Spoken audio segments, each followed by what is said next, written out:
Thank you for being here. Really appreciate you all. This is our by now traditional, even though it's the first year, Vaesen holiday game. Because why not put a little spook in the cheer? Because that's what we like around here. We like the weird stuff, the scary stuff. And tonight we have a bit of a doozy. We have a game based on Charles Dickens' A Christmas Carol, but with Vaesen. So who knows how that's going to turn out? Because not only do we have A Christmas Carol with Vaesen in it, but I have these incredible performers who I'm sure will do their best to derail everything that I have set up, and I am here for it. My friends, let us go around the table here, and please tell our gentle viewer who you are, as if you're not all micro celebrities already. Who you are and who you are playing. You may choose to be as coy or as revealing as you wish with your character. And simply because I feel this way because he was late, I will begin tonight with your boy late. Ian, what's up, Ian? What's going on? It's your boy late. Hey everybody, I'm Ian, or your boy Big on all socials. I will be playing Clark, the butler. That's it. That's good enough. That's good enough for me. Who would you like to pass it off to? I'm gonna popcorn it to my wonderful brother here, Rara. Hey, I'm Rara. I go by he, they pronouns, and I'll be playing Kent. And I'm just here to be with my family during the holidays, of course, visiting from America. Excellent. And just gonna pop in here very quickly to say that Kato, you've received a hail from Rajita, so you get a bah humbug to your. And Ian received one from Cujo. Oh, Ian, you got a bah humbug from Cujo. Who would you like to pass it off to, Rara? I'm going to pass this one off to Farrell as I send them a hail on my phone because I have that many points. Oh no. Hello, I'm Farrell Moonbeam. I'm going to be playing Rona, the scullery maid. Just doing dishes, making tea, nothing suspicious. Excellent. Who would you like to pass it off to? I'll kick it to you, Creep. Hello, I'm Darling Creepshow, and tonight I am playing the world-renowned consulting detective, Mr. Sherlock Watson. So strange. I'm going to pass it off to my husband now. That would be me. Hi, everyone. I'm Kato, a.k.a. the Hell in a Handbasket. My pronouns are they, them, and tonight I am playing Dr. John Watson. And that's all you'll get from there. Excellent. What a brochette of performers. Of course, Kato, Creep, and Ian are regulars here. You know them well, but we are extremely delighted, both Folk&Myth and myself personally, to have not only the inimitable Rara over here, the person who is taking the world of podcast TTRPGs by storm this year, but also to have the honor, the deep honor to feature the first audio-visual appearance in a TTRPG of Farrell Moonbeam. Golly, I'm not terrified or nothing.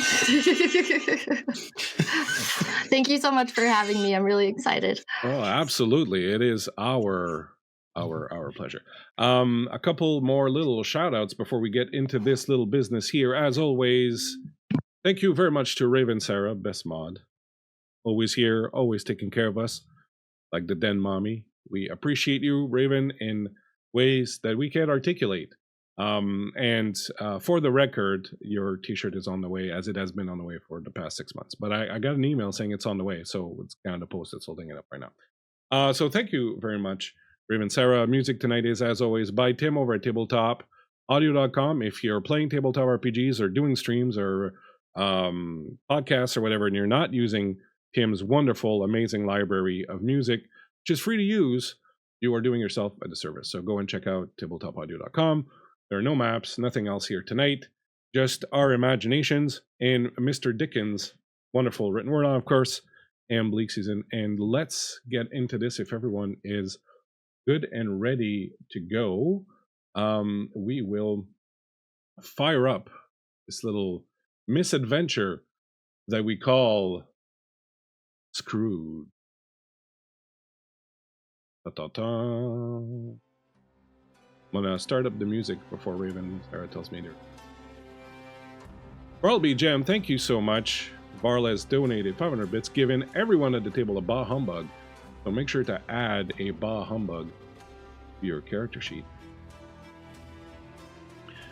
Victorian London at Christmas is a sight to behold, full of rich contrasts between the warmth of holiday cheer and the harsh realities of urban life. The city, bustling with activity, is transformed by the winter chill into a scene of festive charm and Dickensian atmosphere. Cobblestone streets covered in a blanket of frost and snow are lined with gas lamps, casting a warm, flickering glow through the foggy air. The shops are adorned with wreaths, garlands, and twinkling lights, while peddlers hog their goods from wooden stalls, offering everything from roasted chestnuts to handmade toys, and the air is filled with the scent of mulled wine and sweet treats. Inside homes, the hearths crackle with firewood, and families gather around to celebrate. Christmas trees, though not as ubiquitous as they will eventually become in later years, are starting to make an appearance in more affluent households, often decorated with candles. That's not dangerous at all. Ribbons and homemade ornaments. Carolers serenade the streets, spreading joy to both rich and poor. Above all, Victorian London at Christmas is a city that celebrates the joys of family and giving, all framed by the contrast of a rapidly industrializing world.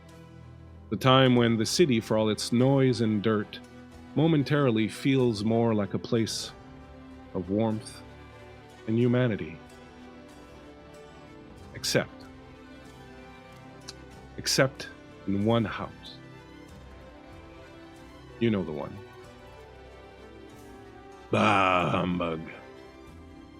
Little cheer is to be found in this house on this night, just like any other night. The scullery maid, Rona, prepared Mr. Scrooge's dinner, pork chop, gravy, and bread, as on any other Tuesday night, and is now busy brewing her evening tea and doing the dishes. The butler, Mr. Clark, served Scrooge's dinner and fetched him brandy and a pipe for his after-dinner digestif. He waited until the old man's creaky footsteps had disappeared into his bedroom on the second floor before bringing their guest, Mr. Kent, his own dinner in the boiler room. Then the noises began. Chains rattling, heavy thumpings, moaning and groaning. The only thing that surprised the two men was that it had all begun a good hour ahead of schedule. It was so loud, in fact, that even the neighbors, Dr. Watson and his husband having stayed home for the evening, as one of them was feeling perhaps a little under the weather, were drawn from their slumber. Fearing some crime was being committed at their neighbor's home, they rushed over across the narrow alley. Dr. Watson pulling his husband along. And they are now about to ring the doorbell at 223 Baker Street, Sir Scrooge's home. Rona, you are busy eavesdropping at a door. You can faintly hear Mr. Clark and Mr. Kent. And the third voice, another man's voice that you don't recognize. They are talking sotto voce. It's very difficult to make out exactly what they're saying. And as you lean in further and bring your ear to the keyhole in the hopes of perhaps gleaning a morsel of information, you almost jump out of your skin as the doorbell resonates throughout the house. Dun, dun, dun, announcing a late visitor. Not wanting to be caught, listening to the door. If Mr. Clark were to rush out to answer the door, you hurry yourself all the way across the giant hall to the front door. You open the door. Or was there something you want to do before you open the door? I didn't mean to Oh, no. railroad you to opening the door, but I will certainly open the door. I crack it just enough for a really big bulgy eye to look through. It's a little late, isn't it? And what would Rona see standing there on the front steps, Mr.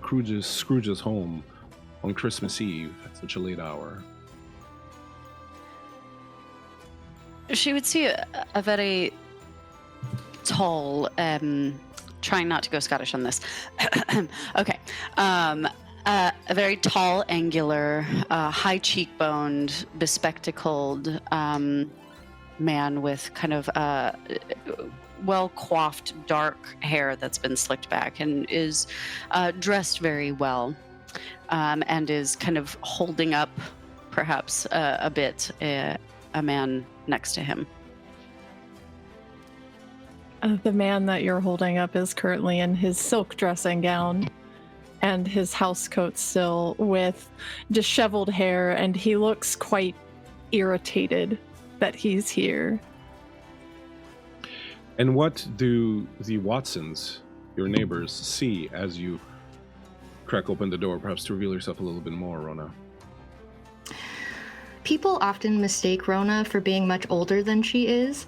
A middle-aged woman, but extremely frail to the point of almost being sickly. Very wide eyes that are kind of sunken in, and huge bushy hair that's kind of twisted into a nest, and there's a little robin that lives in it that kind of peeks out at you, wearing just kind of drab linen clothing. And she, recognizing you, opens the door wider and just kind of sighs, I guess I'll need to put some more tea on, and just leaves the door open for you. Lovely. Come along, dear. I think Sherlock's eyes kind of widen at this woman and then look to John. Is there a bird in her hair? Am I seeing a bird? It chirps. No, I think that is in fact a bird in her hair. All right. Very well. Thank you. He kind of straightens his jacket. The doctor will reach into his coat pocket and pull out a little vial and unscrew it just a little bit and hold it right under his husband's nose. There you are, dear. Good morning. Nice of you to join us. Why are we here, John? Well, darling, there's been a bit of a ruckus, as 'twere. A ruckus? Yes, indeed. I believe that someone was in perhaps mortal peril, and be quite uncouth of us to be sleeping if the poor old man is in mortal peril. You did, Rona, also hear the chains and the thumping and the moaning, and I dare say those are not sounds you're used to hearing coming from Mr. Scrooge's bedroom.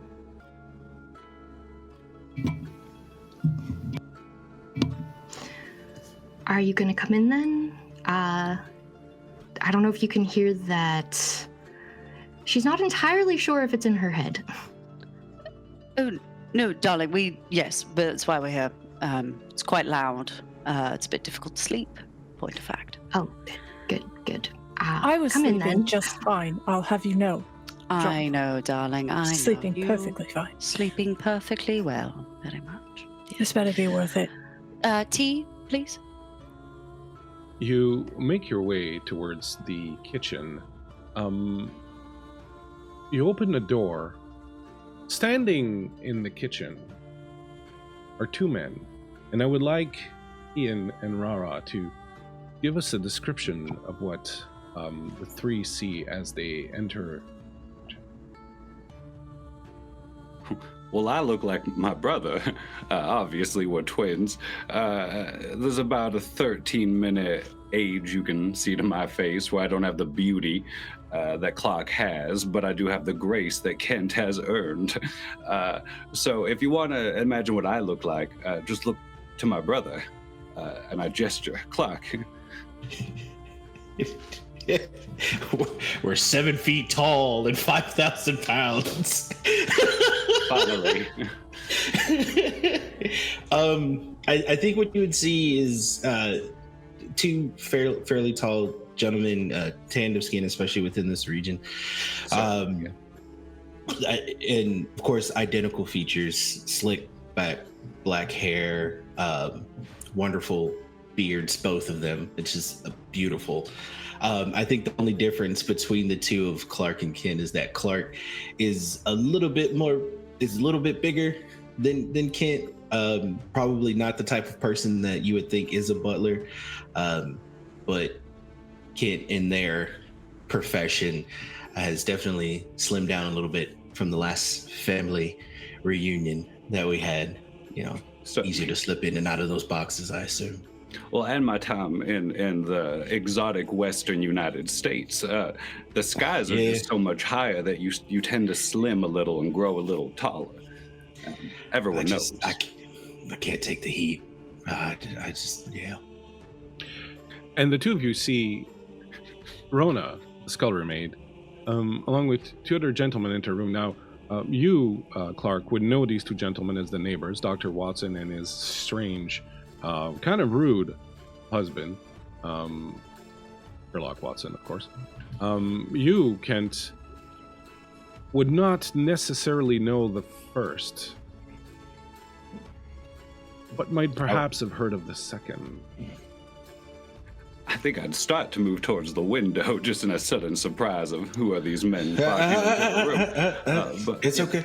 It's Christmas. Casually lock it. I did no more great escapes. Evening, the two of you. Is there something that we can help you with? Yes, Caroline. Oh, yes, wassailing indeed. No, in point of fact, there's a great deal of noise upstairs. I heard that. You don't know what it is then?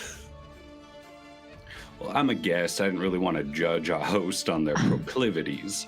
I dare say it's not exactly a house cat that hasn't been put out for the evening, so I would imagine perhaps the old man is in distress and maybe we should look in on him. I did drop a tray earlier. That could have been what you heard. He's probably fine. Start making tea. Miss, sorry, I missed your name earlier. Me? Rona. Rona, yes. What do you know of the old man's sleeping habits? Well, he goes to bed at the same time every night and wakes up at the same time every morning. Nothing out of the ordinary. Like a stone.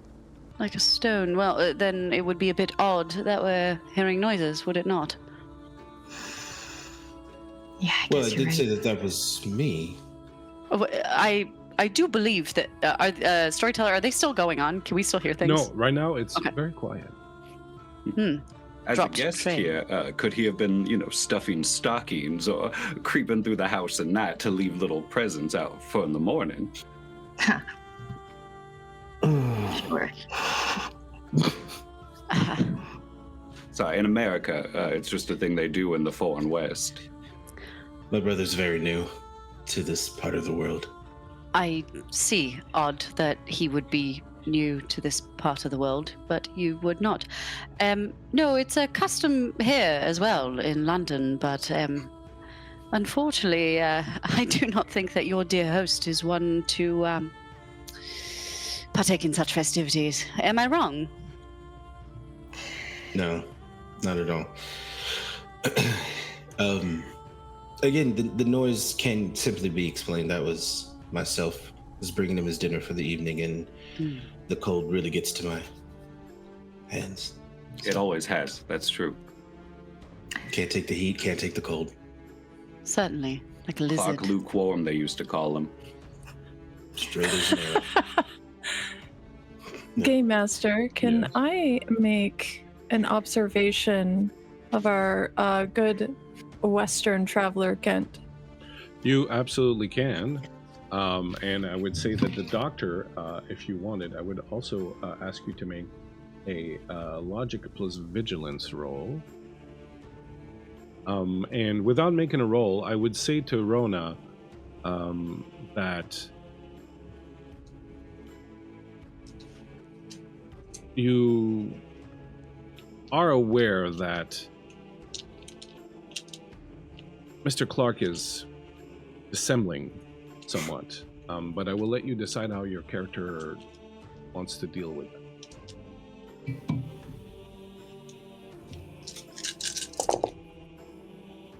So this is Vaesen, so the players will be rolling a number of dice equal to their attribute plus their skill, number of d6s, and they're looking for at least 1 6.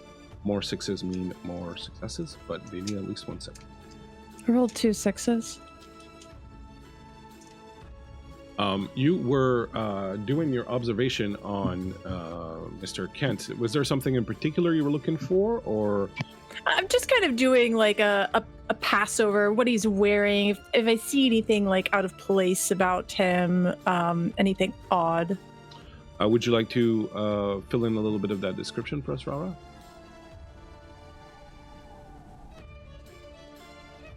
You should probably not be muted while doing so. Or perhaps that's how they do it in America. It's part of his act. He could do Yeah. miming. It's part of his act. A chaplain was a big reason that never mind. But yeah, you see him dressed almost like he could have been a tour guide at a rest stop a little bit.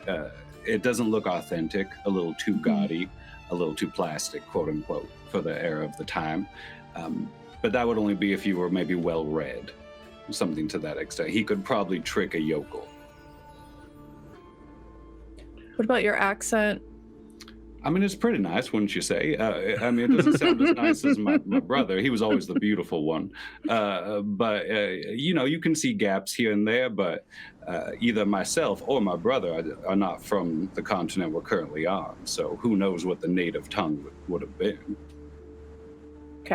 I would say that I will go ahead and add to that with the eye that Sherlock, of course, possesses. Oh no. Many of the pieces of clothing that Kent is wearing appear to be more costumes than actual clothes. They would be the type of thing that someone might wear on stage or during a performance, perhaps, and not so much really lived-in clothes that someone would, a normal person would be wearing, for example. Okay. And Sherlock, you received 2 bah humbugs from Court. Thanks, Court. What was your role, Dr. Watson? I had not done a perception roll on it, but I'm glad to. Yeah, I was asking you to do a logic plus vigilance. Logic plus vigilance. 1, 2, 3. Ta-da. That is 1 success. You notice as the scullery maid is preparing the tea that she has a very particular tremens in one of her hands that is very similar to one your husband gets when he has not been receiving his medicine. Ah, excellent. Well, Busted. I slide over next to her while she's preparing the tea and just kind of observe. I just kind of subconsciously start turning my body kind of towards you to block what I'm doing. Can I offer you a hand? Can I offer you some tea and put a cup out? Thanks very much. And I take it and whatever nearest ficus plant, I take a sip and dump it into the plant. feel like Clark sees that and goes, it's just... we water those, yeah. Anyone else? Just start handing out cups. Oh, definitely. Don't know if now is really the time for tea. Perhaps we could get this over with. You could take me upstairs, we could have a look around, and I could go back to my sleeping. And as you say that, all of you start hearing, coming from upstairs, the unmistakable sound of a family gathering for a Christmas holiday. You hear children running, laughing. You hear adults talking. You hear glasses clinking. You hear fire crackling in the fireplace.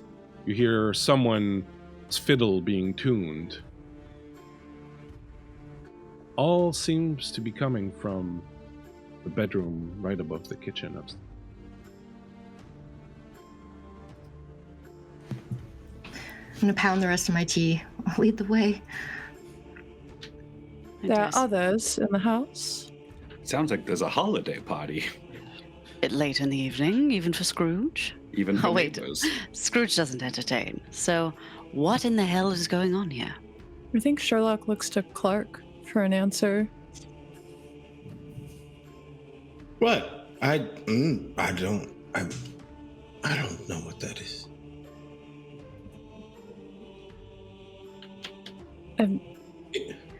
And there's no one else supposed to be in the house other than you three and... Other than us, no one else. But it is a special evening, is it not? Could it not be that the veil has thinned between us and some greater story we're running alongside? I look to my beautiful brother. Could we not gives a grin. He just grinned like this. I pour some flask into a teacup and rub a little on my gums, and let's go see. It's fine. It's allow me to kind of lead this, just in case if it's something, a record player, anything. I rather I be the first person that Scrooge sees. That's for the best. You go first. If you could just go, that would be nice. No, darling. What? I'm already bored. You could leave. No, we would very much like to know what's going on. Isn't that right, dear?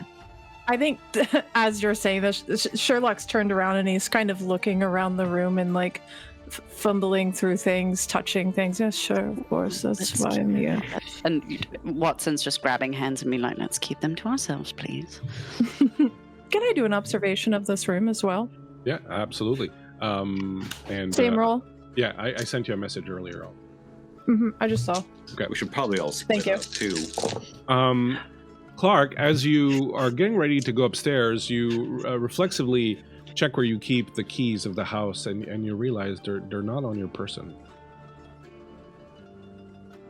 I like give a sharp look to my brother, and I'm just like, Beautiful.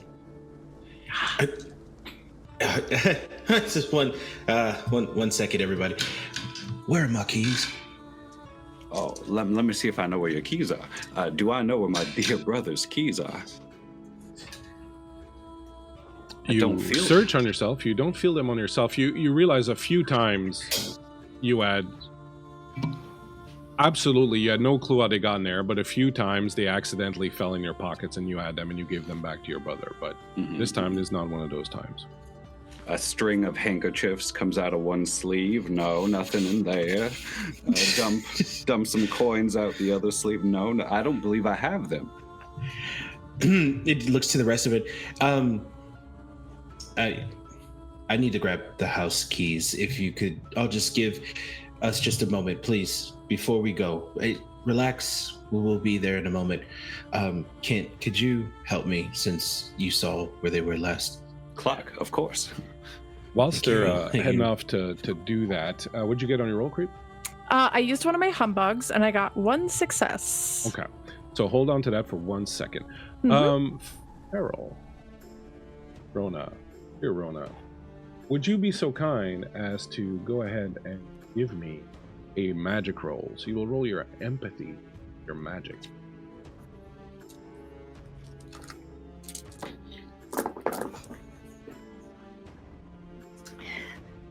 Three successes. Ooh, 3 successes. The devil's luck. A little house rule, whenever people roll a 6, 6, 6, they get the devil's luck, which means that something pretty excellent happens. So first of all, I will give you a bah humbug for having rolled the devil's luck, so you can add a bah humbug to your sheet. Second, as you are watching Clark and Kent sort of, usher off into the corner to have a private little conversation, and you can see that you're not quite sure if Mr. Watson is trying to steal things and Dr. Watson's preventing him from doing it, or exactly what's going on there. But then you see him. You see him, as you always do, standing there in the corner.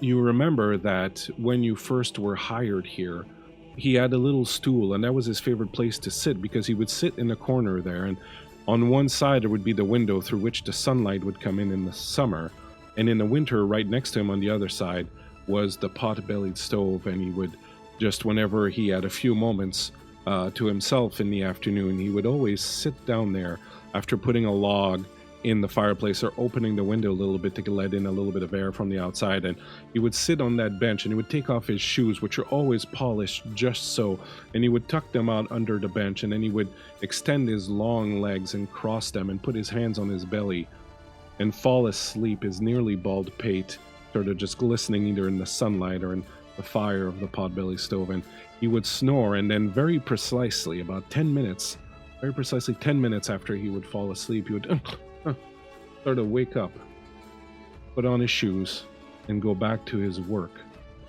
And you see him there again, as you've seen him a few times since the incident, sitting there, ghostly pale,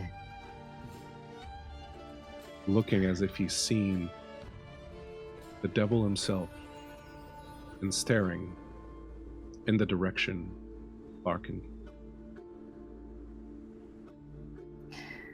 I'm going to quickly glance at everyone else and make sure they don't see it too, and see if I can maybe hear what they're talking about. And this, Creep, is where your success comes in, because not only do you pick up what I sent you earlier, but you also detect with your success that the scullery maid seems to have had a reaction to something in the corner. When you look in the corner, there's nothing there. You can detect a faint outline on the wall. And because you're Sherlock Holmes, you realize that this is probably somewhere where someone very tall, somewhat portly, used to sit regularly, because the sun would come in through the window on one side, and the potbelly stove would cook on the other side in the winter, and you can kind of see the outline where the sun had been blocked by his body, and so the wallpaper in that corner has that outline where his shade would have protected it from the sun a little bit, and similarly on the other side, and you can almost see it in your mind, this older, pot-bellied, lanky man, probably asleep on a small chair or something of the like in the corner. But you don't see that now. You just see that in your mind, and you notice that Rona has kind of had a bit of a looking in the corner.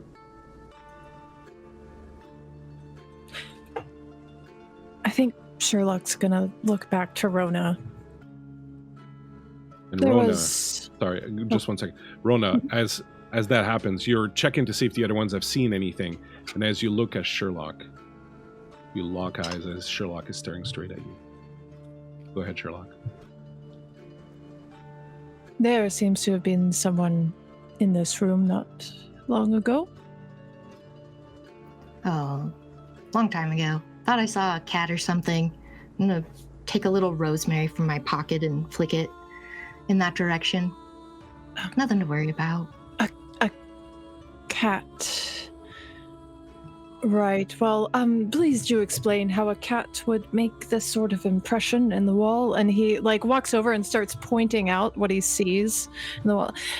Not quite a cat, unless it's a very large, man-shaped cat. No, I think that was something much older. I don't know anything about it. I would like to get a read on her at this point. So go ahead and roll empathy and observation. And Okay. I'm going to say, Farrell, that you can roll your precision and stealth to try and obfuscate. That is 2 successes. I also got 2 successes. You're not very sure, Okay. Sherlock. You're picking up a few things that make you think that maybe she's assembling, but then at the same time, she seems pretty sure what you're saying. It's very unclear.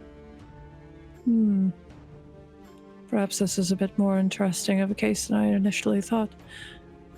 So you're on it then. Is that right? Don't get so excited, John. Oh, darling, it's a Christmas miracle. And I give him like a little pat on the cheek. And the ghost looks at you, Rona, says, it appears game is on. And somehow you feel a little let down by that. Like it didn't quite hit the mark. Meanwhile, in the other corner, the clock in Kent. It's just one minute. We'll be back. Come This here, is a brother. beautiful home, brother. What are you playing at? Did you change the plan? No. Like, I think it was early or something went wrong. But these motherfuckers are onto us. Shit. Okay. This is what we're gonna do. Okay. We're gonna take him upstairs. We're gonna check on the old man, and then we're gonna get him out of the house. You mean like get him out of the house or like get him out of the house? Whichever comes first. All right. Motherfuck. Should we split up? I can go scope some things with less eyes on me. Yeah, that will work. It seems smart. Disappearing acts. Yeah. Okay. All right. All right. Well, another Christmas adventure for the Skylark brothers. Yeah, absolutely. Hey, where are my keys? I don't know where your fucking keys are. Fuck. Probably, All right. probably the scullery maid. She's a little bit weird, isn't she? Yeah. What's all the tea that they drink a lot of tea over here? There really is. I keep adding booze to it. They don't add any booze to their tea here. They rarely drink it all, but they take a lot of drugs. Yeah, in real small cups. It's like pour yourself a bigger mug. I mean, if you're gonna take it to a hit of it, it's just real chintzy shit. In America, they drink big. Oh, these yokels, This is man. it's so dumb. Yeah. Really. All right. All right, we'll figure something out. We'll do it together. It's gonna be great. Okay. We just walk back into the room. You come back and there's a strange tension in the room as Sherlock is staring at the scullery maid. The scullery maid is attempting to be busy. Dr. Watson. Did we interrupt something? Bad tea. Did you finally realize that I had your keys and I'll hold them out? Oh. Oh, I was beginning to worry. Thank you. Shall we? Yes, why don't you lead the way then?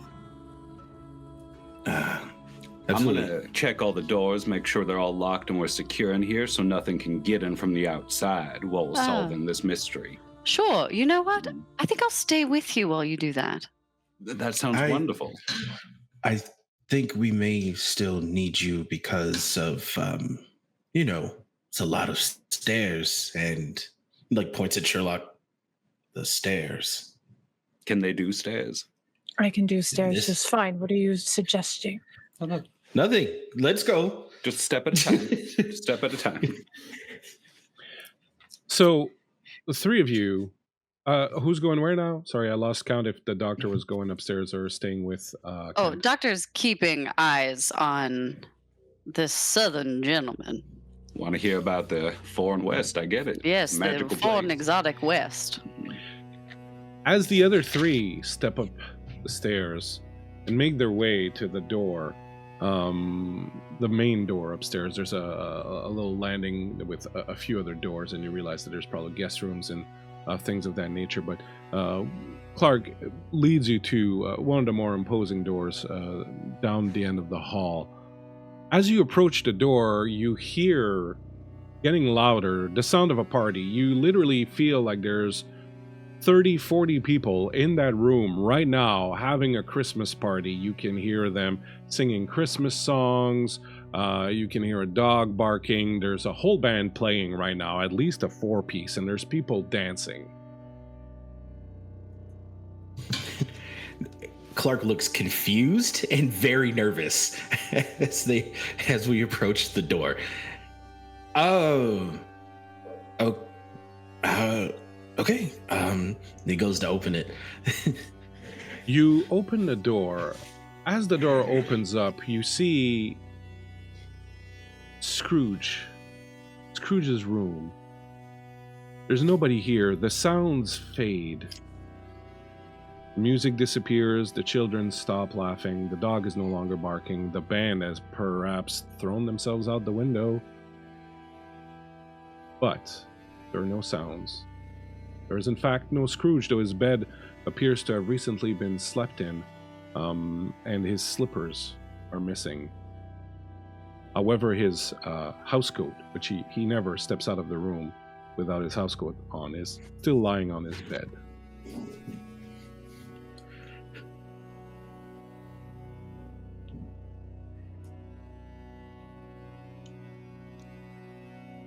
What exactly are you playing at here? You say there's no one here, we hear sounds, but then there is truly no one here. I'm not playing at anything. I'm just as lost. Is this some funny joke of your charlatan brother? His jokes are a little bit funnier than this.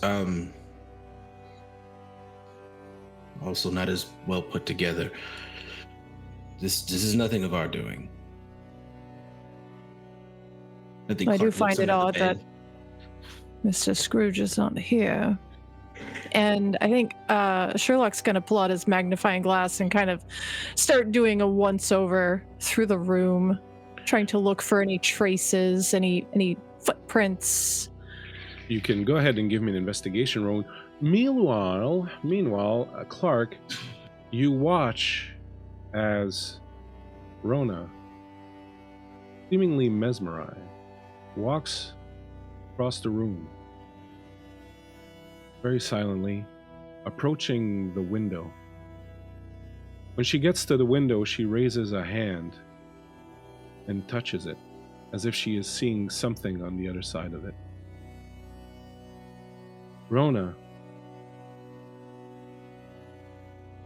as you step into the room, the sounds of past Christmas festivities fading away, you're transported. A very, very long time ago, you hear the sound of steam engines, a whistle blowing, people hurrying by. You look up. There is a woman holding your hand. You are very, very young, very, very small, being pulled along on this train station dock. The woman, as you look up to her, has beautiful long red hair, a little hat cocked to one side. She's pulling you along. You look at her and you feel very fondly for her, but you're also a little afraid. You don't understand what's going on. As you approach the train, a man steps out and yells, "Last call for London! Everybody aboard! Last call for London!" And as you pass this man, you see another one step out of the train. He's very tall, very broad-shouldered. He wears this beautiful, dark, black and gray suit. He's got a little bowler hat on. His face is strange. It's like it's too wide almost. Very flat, his eyes almost animalistic. He's got a lot of hair coming down on the side of his face, and his lower teeth are kind of protruding from his lip. But that lasts only a moment. A moment after, you see this very plain man with a broken nose and a bit of a square jaw. The woman you are with says, "Mr. Gradgrind?" And he says, "Indeed, miss." And she says, "I trust you will be well taken care of." "Osh, for sure, miss. She won't be heading to no factory nor nothing like that. We'll make sure she finds some work with a wonderful home that will take care of her." "Thank you very much, Mr. Gradgrind. This is extremely difficult for me, but it's for her safety.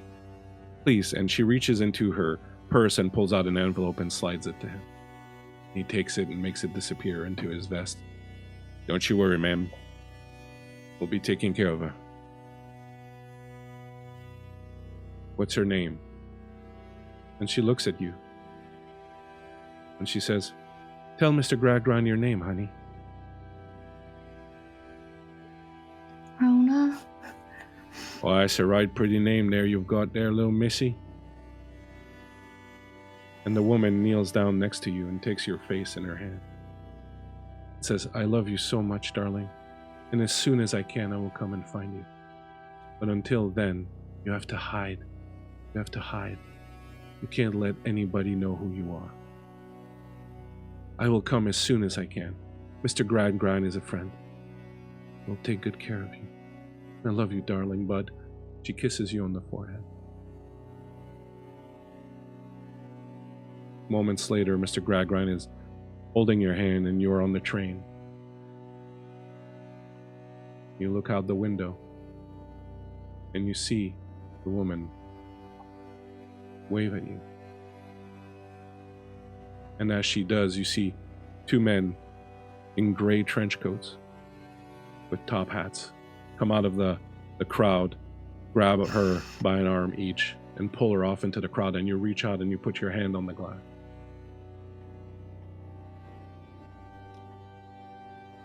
You realize you're standing at the window looking out onto an empty alley. Snow has begun to fall. There are a couple of drunk carolers walking away. Your hand is on the window.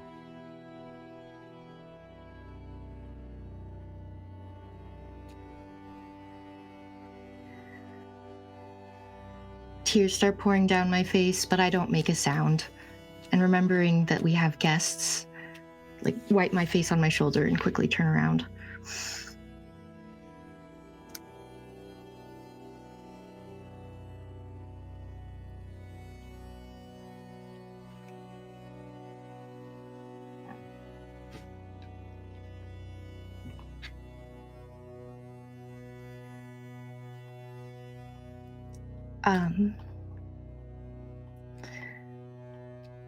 Is everyone still distracted looking in the room? And Clark is definitely looking in your direction. He's seen all this. He didn't see the vision, of course, but he saw the emotion. The same face that I'm making is what Clark's making too. Just like, "You okay?" I'm fine. And I just give you a really disdainful look and fluff my apron. The little bird in my hair starts chirping a little and then settles back down. Are you sure? Yeah, I'm okay. Fine. Mr. Watson, are you quite finished? Sherlock looks up from his magnifying glass. He's still holding it to his eye, so one eye is really big, and says, "If you're going to be leaking, could you do that outside, please, and not in my area of investigation where you could potentially ruin evidence?" That actually might be a really good idea. Why don't we get your husband? Yeah, let's do that. As this was going on, Sherlock, what was your investigation roll? Oh, I had 2 successes. You had 2 successes. You go over the room. The first thing that comes to mind is that this man, Scrooge, is incredibly cheap. Everything in here is years old. Incredibly well maintained, but incredibly old. Like, you would have replaced half of this already, and you're not even a materialistic person in the least. Everything as that fixed up. We're not throwing everything away. We're not buying anything away, anything new. Now look, there are no real decorations. There are no family pictures. There are no mementos. There is nothing at all of any sentimental value whatsoever in the room. The next thing you notice is that you're pretty certain that whatever occurred in this room, Scrooge did not leave it physically. The door was locked. You saw that yourself when you came in. The window is locked. You start thinking maybe there's a secret door or something like that. You start looking around. You find behind the dresser evidence. You pull the dresser and you see a secret door hidden there. The thing that strikes you as interesting is that this secret door is very recent. You would wager built no more than a few weeks ago in most. A hasty job, basically barely covered by the fact that there's a dresser in front of it. More interestingly, as you investigate this, because you expected to find a secret door, and of course it's there.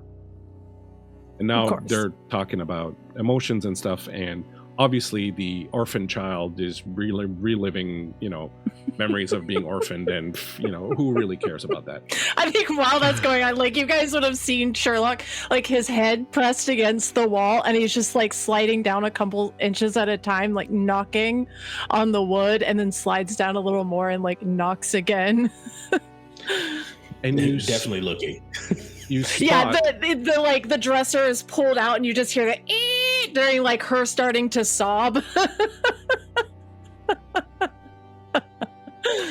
You notice throughout all this, just as you're kind of turn around and tell her to go leak somewhere else, you notice right next to where her foot was, in the corner of the room, the wallpaper is kind of lifted up a little bit in one corner. You get down on your hands and knees. After all, you have yourself said several times that what most people consider genius is the ability to take pain. So you get down on your hands and knees and you crawl over. You lift the wallpaper and you notice a hole. Most people would think, oh, the hole for a mouse to crawl through, but it is not. It is very distinctly a tiny little door. A little too big for a mouse. Perhaps 8 inches.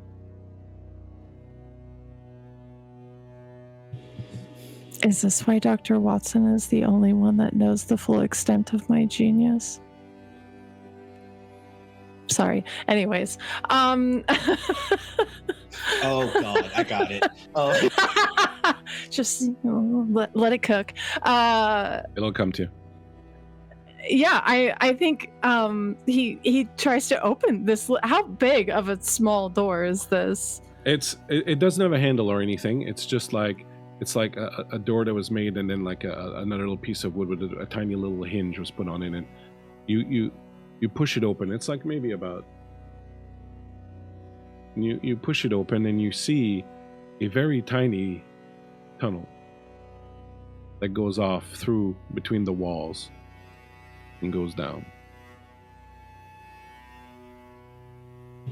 Do we see this too? The door? No, right tunnel? now you are busy watching the scullery maid having a moment with the window. Cool. All you see is Sherlock's ass kind of a bit higher up than his head as he's on the floor looking behind the wallpaper. I think while he's up to this tunnel, he's going to put his mouth to it and just go, hello, into it, and then listen. As you are downstairs. very loudly doing this. Downstairs, meanwhile, hold on to that thought for a second. Downstairs, meanwhile, what are Kent and the good doctor doing? The good doctor, who now is this southern accent, thanks to you. Welcome. No, I think that the good doctor has been just watching Kent as he's busying himself about a house. And as this happens, he pauses for a moment and goes,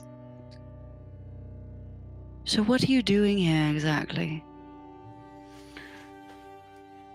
You would even see his body language shift a little bit now that there's no audience. One person, it's almost not even worth opening one's mouth, but a little less animated and a little less wacky, quote unquote. He's like, I'm visiting my brother. It's been quite a while, and with the holidays here, and he said he had space. Didn't know I'd be sleeping in the boiler room, but, And how long have you been here exactly? I've picked up 13 papers from a random spot out front of the neighbor's door, so I'm guessing about 2 weeks or so. Oh. Ha. Just next door at 221B? Probably not. Do you believe in ghosts, Doctor? We'll revisit that. First of all, don't tell my husband that you've been taking his paper. It's driving him absolutely fucking mad. I won't tell if you won't tell, but Perfect. as you've kind of gleaned, he's a little bit... It's always good for them not to fulfill every case, Well, you asked if I believed in ghosts. Why?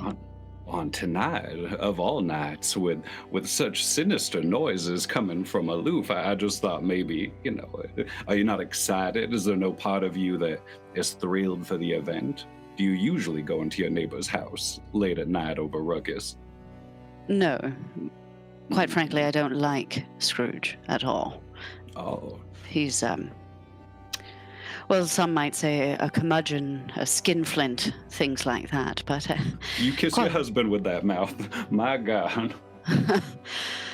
I kiss him with much more than that, but no, I find Scrooge to be an intolerable old cunt, and quite frankly, I'm sick of living next door to him, but if the old man is going to die, I don't want my dear befuddled husband to be mixed up in it, if I do say so myself. Same for my brother, I would like to include with that as well. It seems we both care for people who might get themselves involved in this situation. Right. I shan't say that I think you're an upstanding individual, because quite frankly, I think you might be a charlatan, but it seems as though you've got a few tricks up your sleeve, and I mean that in more than just the magician's way. I think you could be quite useful in this endeavor. And yes, I do believe in ghosts. I've seen quite a few wars myself. Would you like a drink? Yes. And for the record, Yes. I have no opinion of you. I just immediately take the flask and take a swig and...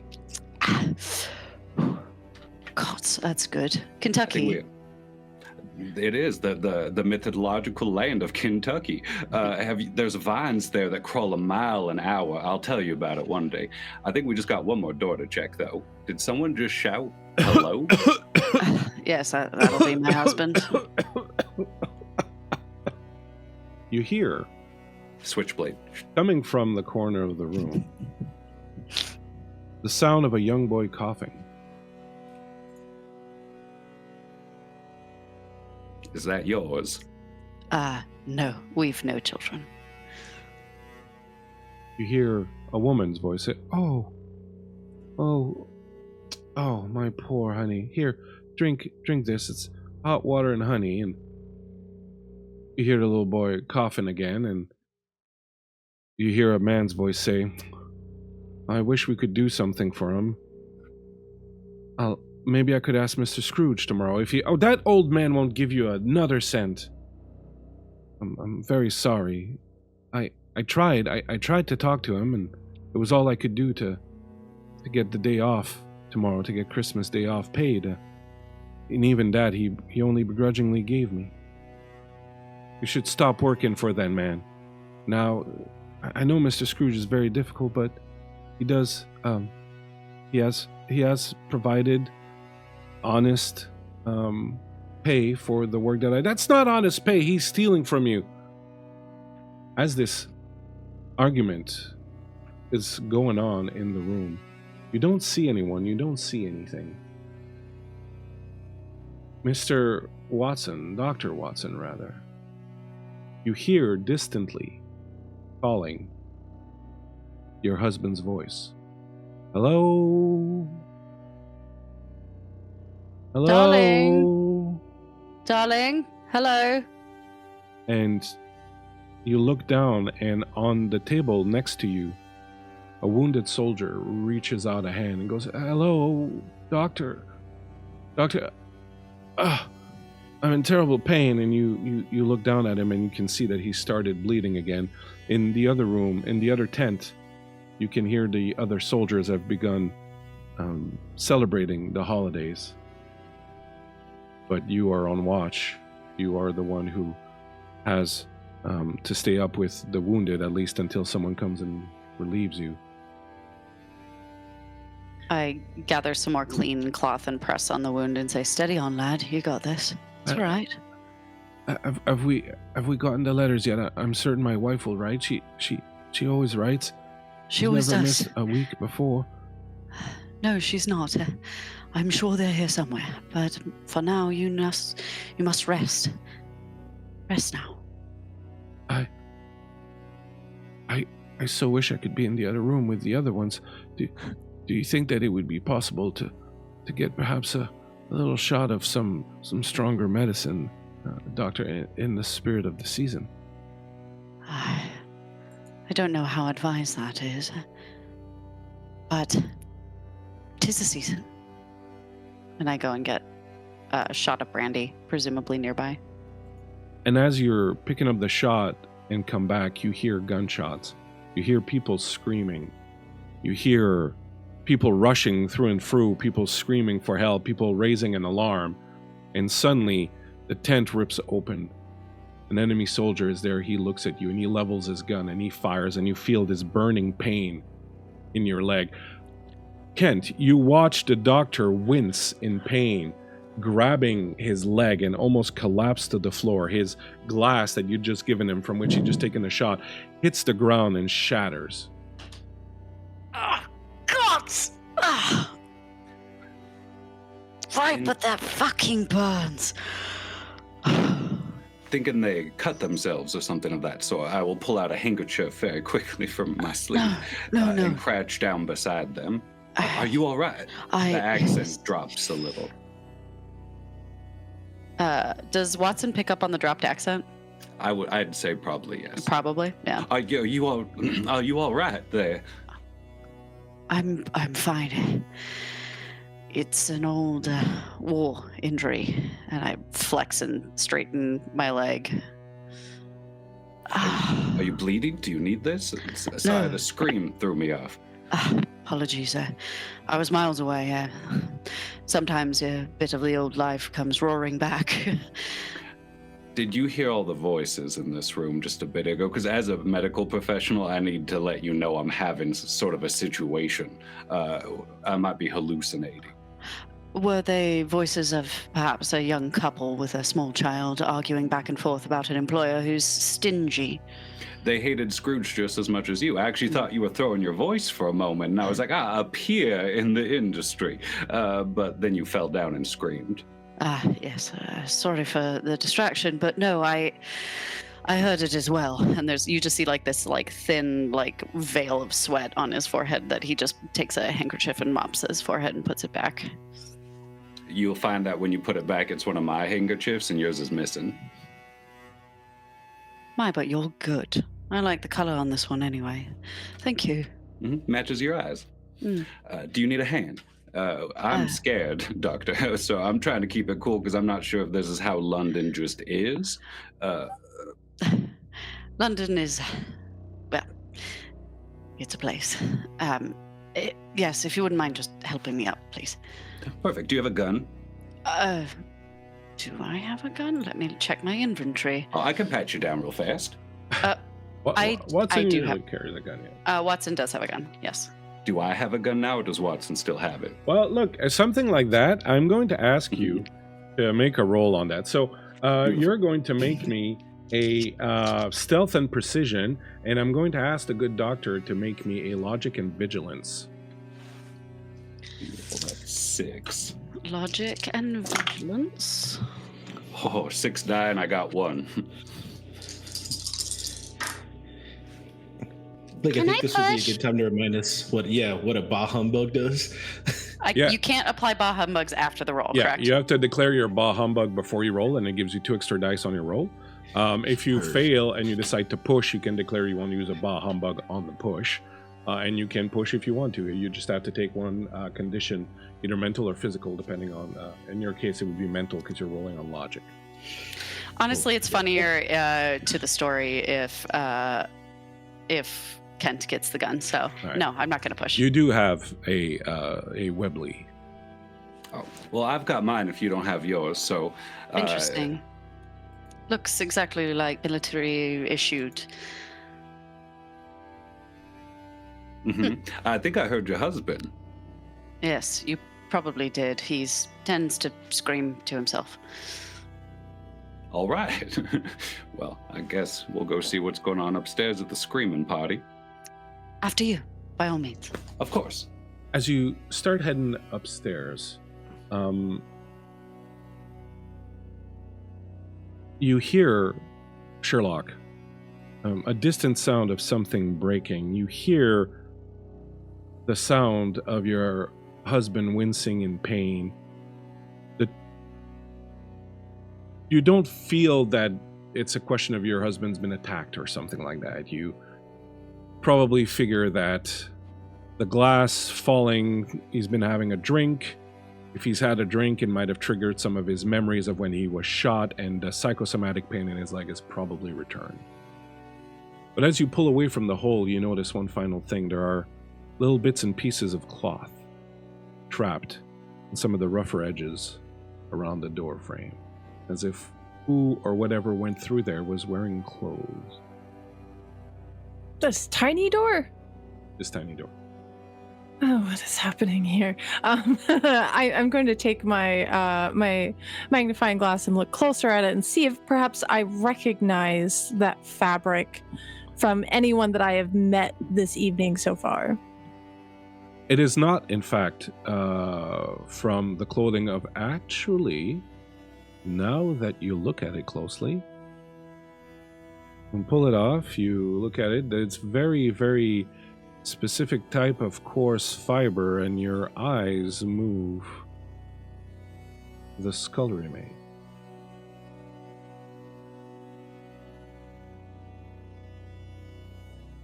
Ah, yes. That Interesting. While this is dress. happening, Watson comes in and goes, "Darling, please, we are in mixed company." What? Just I found the appeared. hole. We were walking up the stairs to the room, were we not? Walking in, seeing Sherlock face down, ass up. It's more of a, nighttime thing.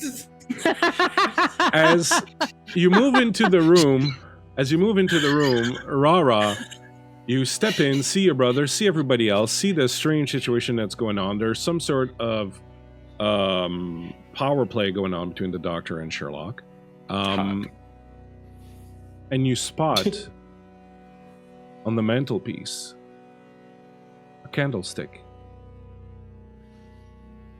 And the candlestick triggers a memory. You remember being young.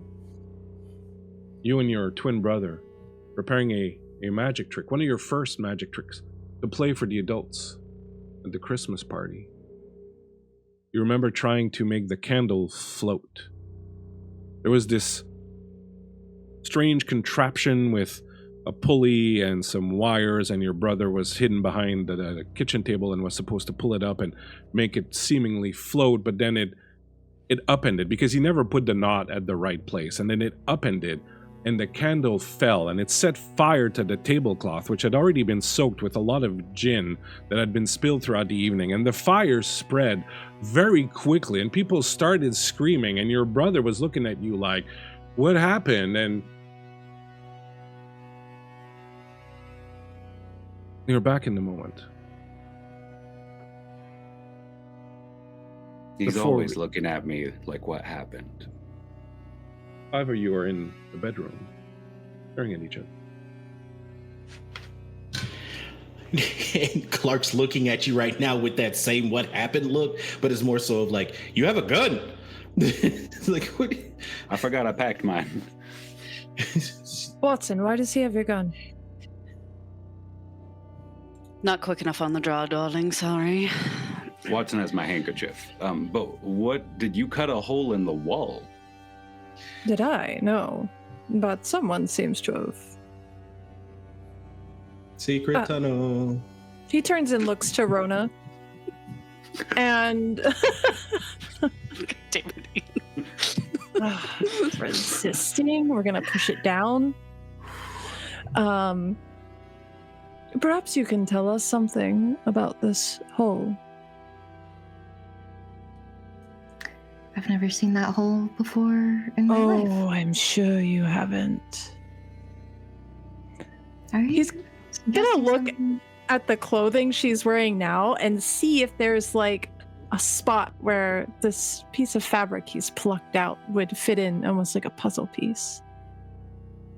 No, actually. No. No, it just comes from the same kind of material. It's not from this particular piece of clothing. Okay. Dear brother, as the butler, do you ever have to dust or anything this small area? Like, is this a hidey hole, like a safe or something of the sort? Honestly, I've never seen this at all. I was actually a little bit concerned when Mr. Watson pulled up the wallpaper because I would have had to replace that. But it's a bigger issue. Have you tried reaching in, like full arm, see what you can feel around in there? No, we just screamed in it. Okay. Plan A. Yeah, always screaming the large hole. Is this? Yeah, can we wrap this up? Like, we have a bigger pressing matter, and I'm sure that you guys want to get onto your holiday evening. Kent, can you remind me, how long have you been in town for? Was it, dear brother, about 2 weeks or so now? Just enjoying the advent calendar with family. According to the papers, about 13 days. About 13 years. Yeah. The papers. Yeah, they announced my arrival. I'm a performer of some renown. I think he's gonna look down at Kent's shoes to see if perhaps they are similar to shoes he's been seeing in his garden recently. In fact, I'd like to interrupt that if I could, since we're all kind of like standing and looking at each other, and just go, might I ask exactly what else do you really need to do in this moment? It seems as though that we, the people who live here, need to figure out where our benefactor is.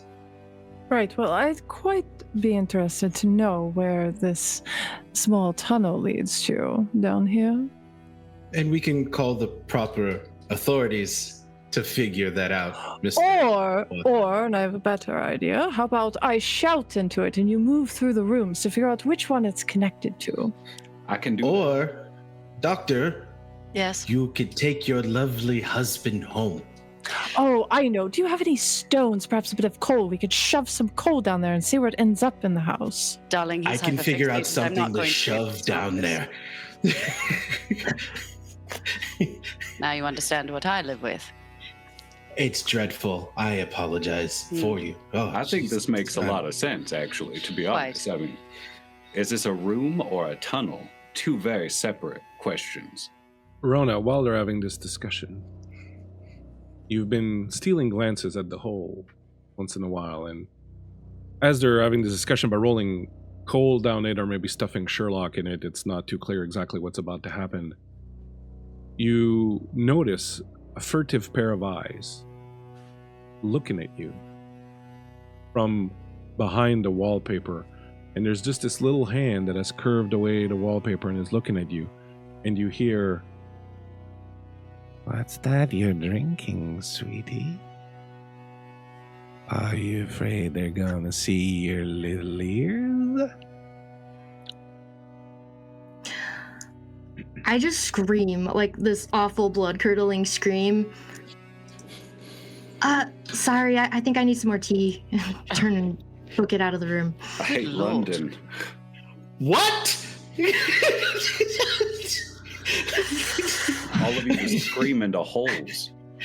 Yes, British culture, something, cracking jokes. I would do. Shall we go after her, darling? What do you think?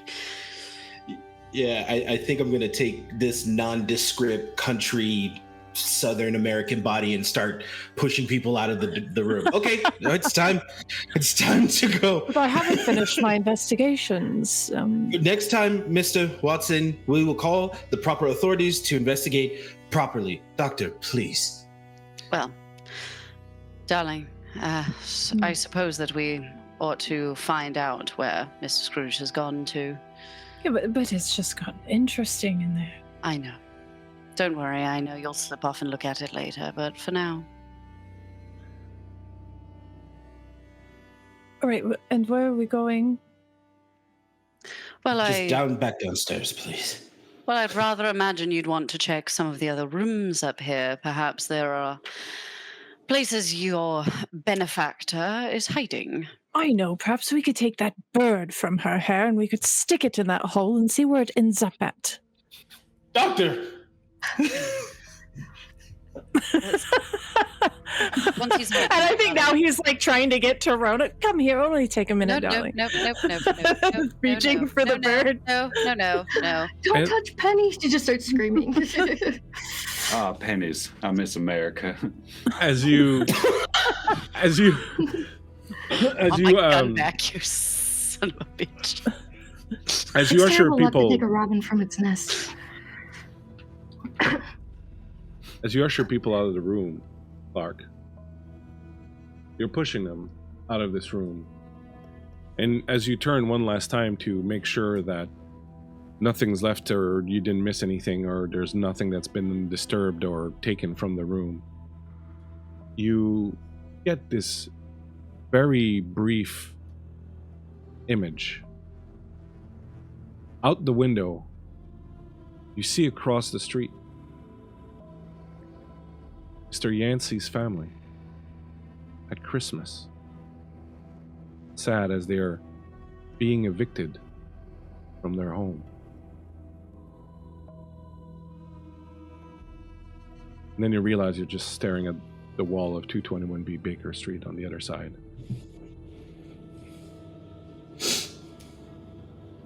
Yeah, whatever. And then he turns his head and walks away. As the rest of you have walked out into the hall looking for Rona, you start hearing from the drawing room sounds of people crying. There is a very somber funeral song being played. You hear a priest intoning last rites.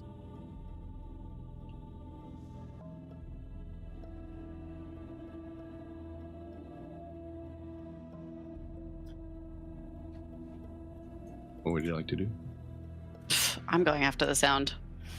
Yeah, I'm following my husband.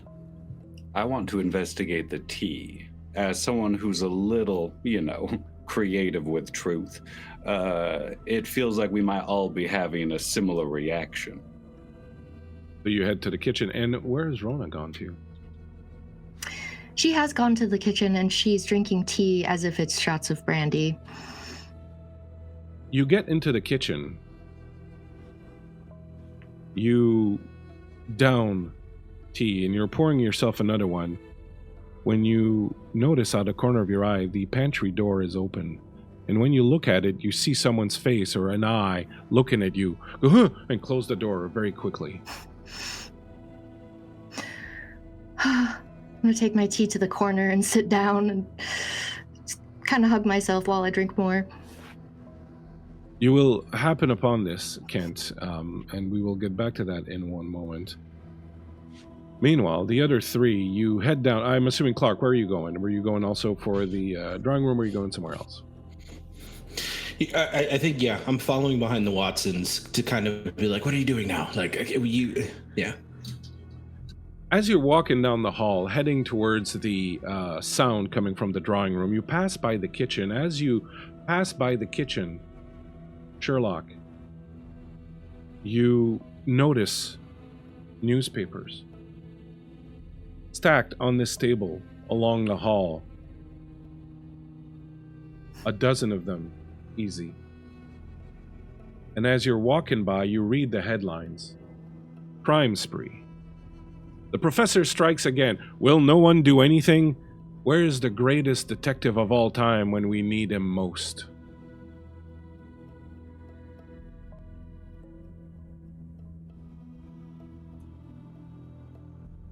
As we're passing towards the drawing room, pick this paper up and I just instantly start reading it and following behind my husband.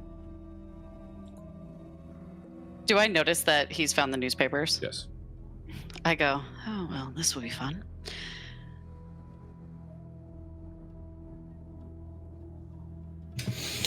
Okay, Doctor, Mr., the door. I wheel around and look right at Clark and I say, need I remind you that this is one of the most brilliant minds in all of England here. If there has been a crime committed, you do not want to be on the culpable list. Ooh, please, the door. It would just be very, so we can properly have this investigated, not some burnt out vigilante. I said it. Oh. Sherlock, you are reading the newspaper. You can't find anything about the professor or the greatest detective of all time or a crime spree. You go through it entirely. You don't find any mention of it. When you close it and look back at the front, this is a newspaper from about 2 weeks ago. And the most interesting thing in here is that the Legion of Honor's bingo was not won last week, and the prize is going to be doubled this week. That's really the most interesting thing that's going on in this paper. He puts it into the inside pocket of his dressing gown. He will be taking it back home with him. It is his. He recognizes this. And he's going to let himself into the drawing room. As you walk into the drawing room, you open the door, walk in, you see a beautiful, well-appointed, very cold, and you are certain basically never used, big, beautiful social gathering room. And the only thing in this room that you can see is a coffin right in the middle of the room. As the door is flung open, Dr. Watson, coming up behind your husband, you hear a voice coming from the walls that says, "Don't you owe him money?" I look around to see... Quite coincidental that he's dead. I look around first to see if Sherlock has also heard this. Sherlock doesn't appear to have heard this, no. Okay. Then I look... I try to find the wall. It's coming from the wall, or is it coming from something in the wall? Coming from somewhere inside the wall. I go, oh, okay. And I make my way over to the coffin. Is it closed? We will find out momentarily as we head to the kitchen. You step into the kitchen, Kent. Mm-hmm. See Scullery Maid sitting in the corner, throwing back tea, like you throw back bourbon. All right, just looking shaken up a little bit, a little, scatawampus, possibly. Very much so. I'm practically curled up into a ball. Oh man, Petal, are you all right over there? And I'm kind of opening up drawers and looking in. Like, Stay out of my drawers. The bourbon's in the cupboard right there. I know you know. Aha, I'll find it. Oh, come in and know me better, man, and put it in my pocket. Does this sort of thing happen around here a lot? It's been pretty peaceful the last 2 weeks. I've just been hiding in the boiler room, but this is a party. Just throw back another cup of tea. Wow. First time, at least, that anyone else heard it. I took that one's gun, so I don't know if they're really the best law enforcement around, but it's probably better that I have it than a stranger in your home. You are a stranger in my home. Fair point. What are you staring over there for? Thought I saw something. What type of something? Well, it had eyes. I'm gonna go find my brother. I'd like terrified, like just slow, quick walking to find Clark. And as he leaves, from the potbelly stove next to you, Rona, you hear, "What did happen? How did your Mr. Yancey end up dead in the driveway?"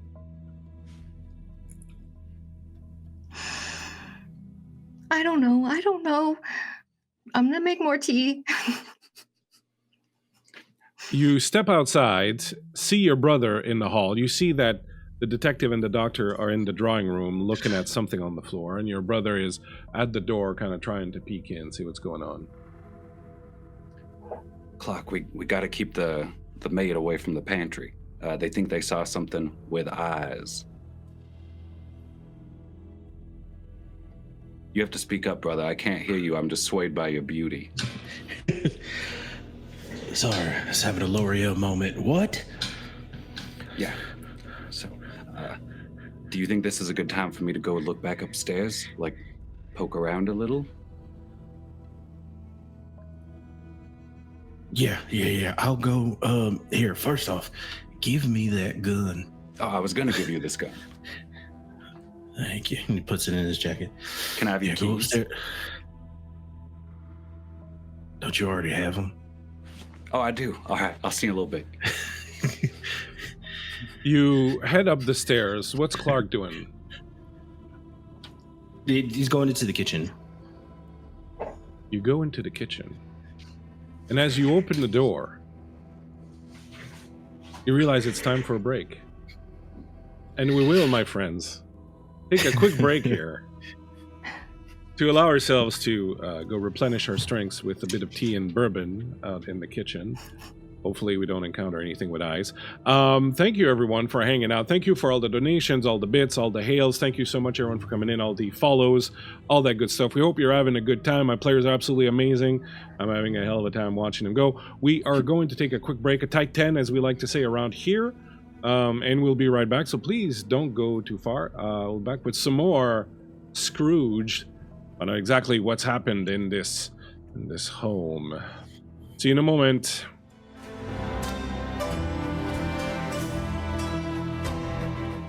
Rara's in the green room going, I watch you guys streams and you're always so serious, and we're a bunch of clowns. Super serial. We just play serious people on stream.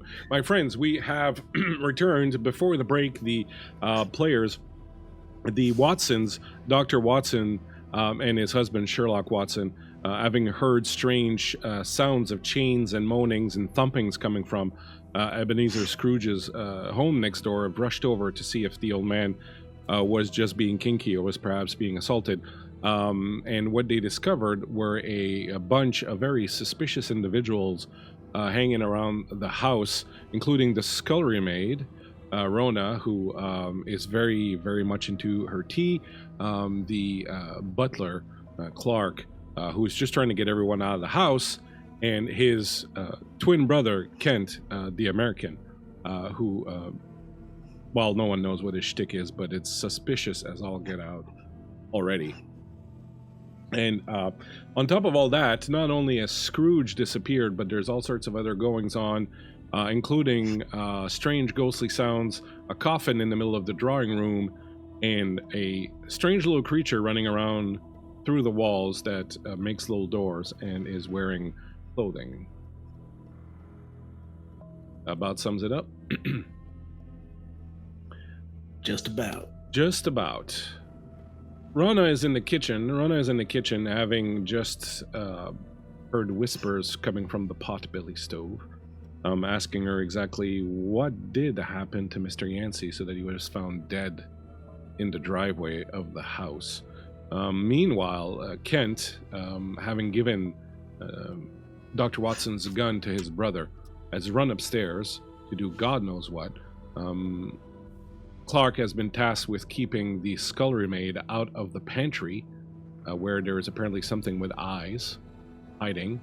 And Dr. Watson and his slightly drug-addled husband, Sherlock Watson, are in the drawing room, standing around a coffin that is lying in the middle place. Huh. Who would like to go first? Who would like to be sacrificed on the altar of the god of entertainment of Twitch first? Very well then. Kent. Oh, yes. You run upstairs. You have your brother's keys in your hands. Where are you going? I'm searching for anything of value, to be honest. Downstairs, the candlesticks were dull. Everything was very repurposed or well kept. But I'm pretty sure in this home I should find something that can change my fate. What else do you want on the eve of such a holy day?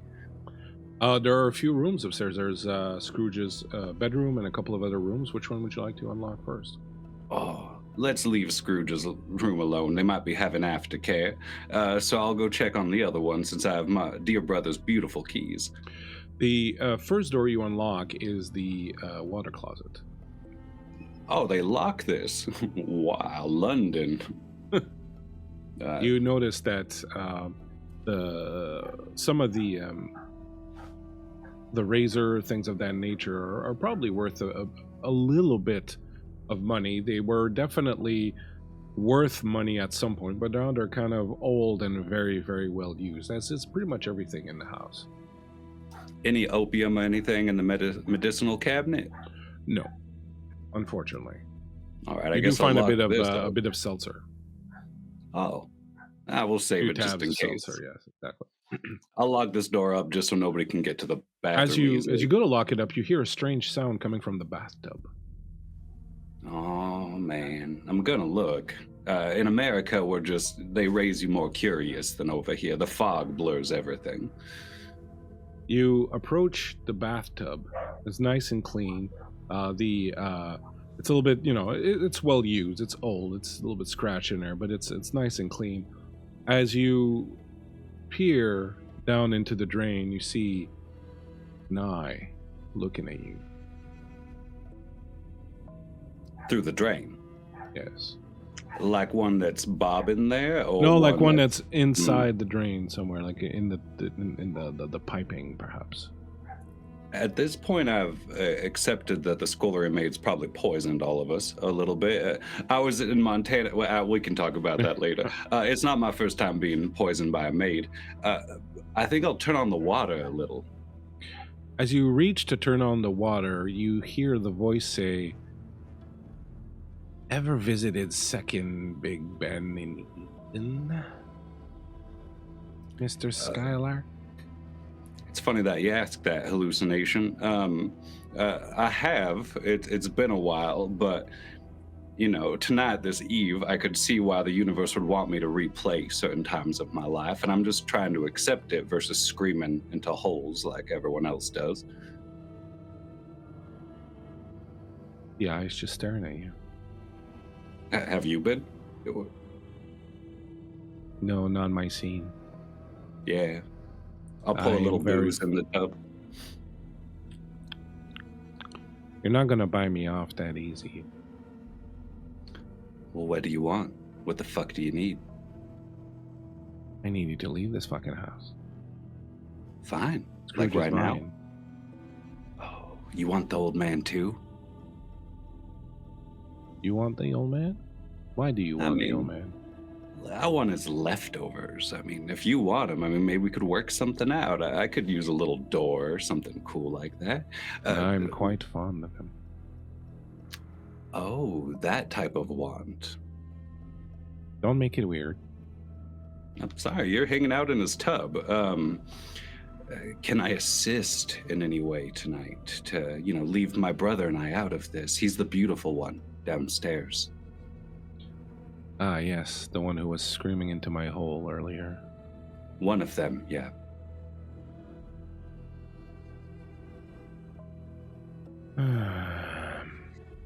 I know. I suppose, perhaps, I could enlist your help. Mm-hmm. Very well. Return to them. Try to convince them to leave. If you manage to get them out in the next hour, I'll recompense you and your brother. I will make certain things disappear, and we'll make sure that certain questions are not asked. Well, that sounds like a Christmas miracle, Bathtub Eye. I have a long history of accidentally starting fires, so we'll see what I can cook up. Don't burn the house down. God damn it, I'll be Bathtub Eye. very, very cross Fair. if you burn the house down. Well, do you want to shake on it or a wink? Just go do it. All right, fine, Bathtub Eye. You're making I'm it gonna weird lock- again. You're I'm gonna making lock it my weird. door on my way out. That I need some time alone. The name is Bogart. Oh, my name is Kent. You can call me Kent. Kent, is it? That's enough, Bathroom Eye. And I'm gonna close the door, knowing that I can handle my drugs probably better than my brother. I don't want him to stumble in there and scream into a hole. Meanwhile, downstairs, you, Clark, walk into the kitchen to find the scullery maid doing... What are you doing, scullery maid? Well, I realize that I've ran out of tea, and I'm kind of starting to have a panic about it. Hey, you okay? You look a little shaky. I'm fine. Can you help me with something? I think I left a jar of tea, the orange flowers, in the pantry, but I thought I heard something weird in there. Can you go get it for me? Yeah, absolutely. Just while I'm doing that, could you make sure my brother doesn't fall down the stairs? He's wiry-legged. We're fraternal. And then he goes towards the pantry. I'll pretend like I'm gonna go, but I'm actually gonna pause around the corner and watch. To slightly open up the pantry. You see, hiding there behind the mop and the broom, totally visible, is old Thom York. What are you doing? You were supposed to leave. You put me here. You and your dumbass brother put me in here. Are you the one making all the noise? No. What noise? I didn't. The chains and the moaning and how I told you that happened before I got there. I was hiding, like you told me, behind the dresser, and before I could step out or do anything, the chains and the moaning started. You were supposed to leave as soon as everybody was out of the kitchen. Why are you still in here? I couldn't leave. There was a boy that was coughing, and his mother was talking to him. I didn't know who was it. You got a whole party going on in here. What's going on? That doesn't matter. You know what the plan is. You're supposed to be leaving. Yeah, but I can't leave if there's people in the kitchen. You told me not to be seen. I am working hard and not being seen. People are seeing you. And this People is are seeing you. this is where we would see from behind you as you turn around and look at the scullery maid and go, It's in the back. Sorry. Look, Not saying anything. You're not paying me enough for the shit. You're not gonna get paid at all if you don't get the fuck out of here. Well, make sure no one's in the kitchen. Keep your voice down and hand me that big thing of tea. This one? There's no tea in That there. one. This one? Is that tea? That doesn't look No, like tea. that's not tea. Are you gonna be a problem? There's no tea in here. Fuck. And he closes the door, turns around, and he's like, there's no tea in there. Sorry. And I think you knew that. Yeah. Just gonna turn and walk away. Wait, before you leave, I just have one question, just to make sure that both of us are on the same level. What? How much money have you already stolen from the old man? I've never stolen anything. How much have you stolen from the old man? You want to try that again? I'm gonna reach into my little apron pocket, and it looks like I'm taking out a face powder puff. But I'm gonna kind of flick it and poof some powder on you, which is fairy dust. So it's a manipulation against observation? Yeah, so your fairy dust, you're going to roll your manipulation, and you are going to roll your observation. Okay. Cool. In your case, Farrell, you get to add your magic dice to that. I'm going to declare a bah humbug. Okay. So that gives me an extra die on this An go extra round, two. right? Because Extra an two extra dice. two. Yeah, extra 2 dice.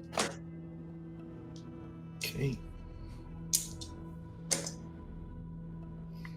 3 successes. I only got 2. You throw this powder at him, right? Now, the effect is immediate. You get to create a vision in Ian's in Clark's, like an illusion, or you get to affect his vision somehow. Now, because you didn't get any extra successes, it's not going to cause conditions to him. All it's going to do is it's going to cause you, Ian, for the duration of the scene, the need to roll 1 extra success for any rolls that you attempt. But please, Rona, go ahead and describe what vision you are causing Clark to see. You just get a vision of something really homey and familiar, like the smell of your favorite meal, something that makes you feel really good, and I'm just trying to distract you from pursuing your line of questioning. What is your favorite meal? What is the thing that your mother used to make you and your brother that, like, without a doubt, never failed to bring you to the table and shut your asses up for a good 30-40 minutes? Well, that's definitely meatballs, chicken, and dumplings. It's real nice. There's It's a a big big steaming cast iron pot of it too. yeah. Mom's chicken and dumplings. You smell it. It's right there. It's somehow it's sitting there for you, and there's a nice big glass of milk right next to, just like she used to give you, and you don't know where it came from, but it's right there, and it smells so good, and the aroma that just sort of goes in through your nose and then spreads itself out on your tongue and all the way down the back of your throat. It's the most incredible. You see Clark kind of like closes his eyes. He's like, And the second you do, I just slip out of the room. Thank you so much that's for crazy. the Yeah, raid. absolutely. Thank you, Rachel, for the raid. We appreciate you coming in. Sorry. Kent pauses wherever he is Absolutely, and Mom. goes, my brother's I'll take eating another bowl. somewhere. You sit down, start eating, and you hear from behind you, "Can I leave now?" Get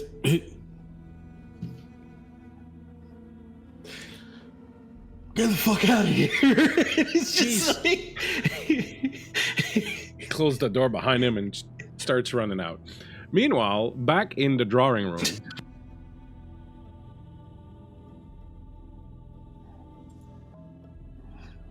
Sherlock, Dr. Watson, you are standing around a coffin.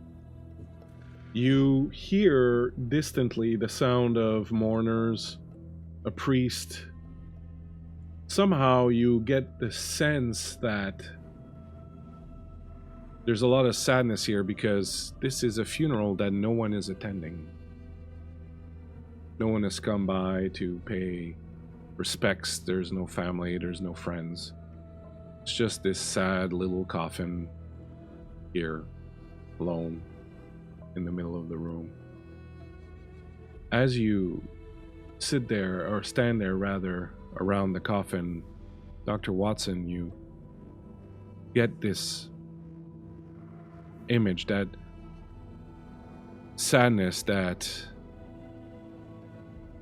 emptiness, that loneliness that you feel coming from the coffin, gives you this image of being destitute, living on the streets, no home, no friends. You see yourself huddled around a trash can fire with a group of other such poor souls. Your poor husband, drug-addled, now stupid from it, drooling over himself, lying on the ground, his head in your lap, just shaking and saying, "They called him the professor, but I taught Moriarty a lesson."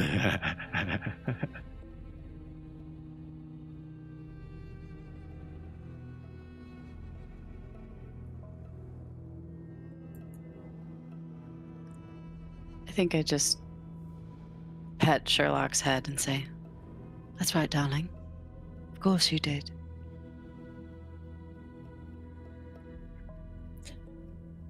Am I actually saying this right now? No, you're not. You were focused on the coffin and looking for clues, and you hear Watson say that. When you turn to look, you see him kneeling on the ground, and he looks as if he's caressing something in his lap and talking down to it. I think Sherlock kneels next to him and gives him a sharp slap. Ah, now's not the time for sentiments. The coffin. Do you see the coffin? I can't tell if perhaps. Yes, I see don't. the bloody coffin. Very well, then help me take the lid off, then, right? Very well. I stand and get to my feet, my leg smarting a little bit as I straighten up. You open the coffin's lid. Inside, there's a figure you recognize. Ebenezer Scrooge, lying in state, hands crossed over his chest, his big chin just jutting out. For some reason, he's still wearing his top hat inside the coffin, which is a little strange, but given everything else that's been happening tonight, perhaps not so strange after all. It's a power move. Mm-hmm. Well, that certainly takes care of one problem. I'm going to kneel down to the coffin and look over the body, going through his pockets. As you give start him a quick once-over. going through his things, he mumbles under his breath, "Did you bring my money, then?" Oh, God.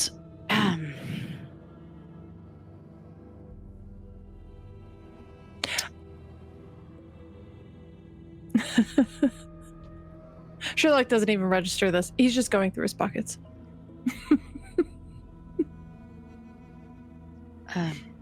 Darling. Yes, John. Darling, I think he might be alive. Oh, that's Pickles. wonderful, right? This is good. This is what we wanted. No, well, maybe not all of us. I could see what you're getting at there. Do check him. Make sure he's healthy. Just shh. I'm trying to work. Very well, darling. And I reach out and put 2 fingers on his jugular to see if I feel a pulse. Very dead.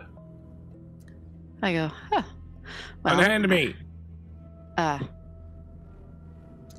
and I check the radial pulse. I like put He my shakes finger his under hands. his. Get off of me! And he pushes you off. He sits up. Is dead but alive. Dear, maybe step back a few paces, would you? You won't find any change in there. Dead. Dead. Did you just say dead? Dead for a ducat, dead. Get off. He doesn't seem very dead. Well, he's... Perhaps you're slipping in your old age, John. Should I check myself? Old age. That's what I get. That's the thanks I get for taking care of you for all these years. I get old age. Taking care of me.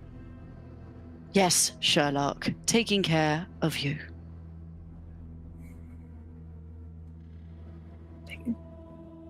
How, might I ask?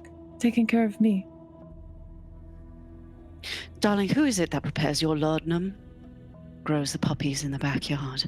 Who is it that ensures that your nasty little habit doesn't get us in over our heads?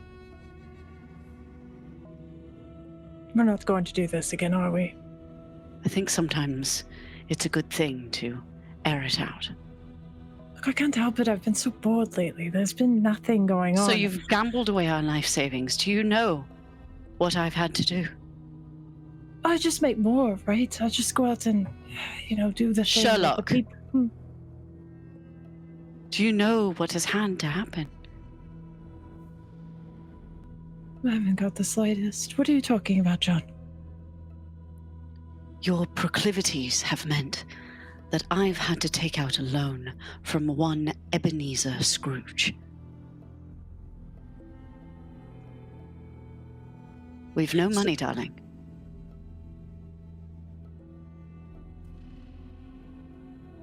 I've got about £1.78 and maybe some stamps, but that's about it.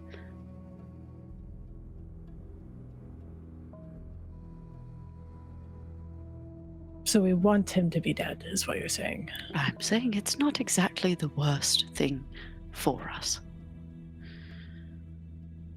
What is Scrooge doing right now? He's sitting there watching the two of you. Yeah. Will you shut up, old man? Christ on Sunday. Remind you, you're in my home, Well, and you owe me money. well, you were causing quite a ruckus, and on Christmas Eve, I might add. Where's Mr. Yancey? Where's my butler? Mr. Yancey! Mr. Yancey! Shh. Sherlock's gonna put his hand over his mouth. Shh. Shh. I don't quite understand how he's talking if he hasn't got a pulse. I have seen my fair share of strange medical anomalies, but this is above even my pay grade. We just push him back in. We shut the door. Yes, I've got a better idea. Yes, and I force his head back down and just close the lid and sit on it. As you're doing that, where was Rona heading to? I think I want to try to take advantage of the chaos to see if I can go through Scrooge's things, like if he has a desk or something. On your way up to his office, you come face to face with Kent, who is on his way down the stairs.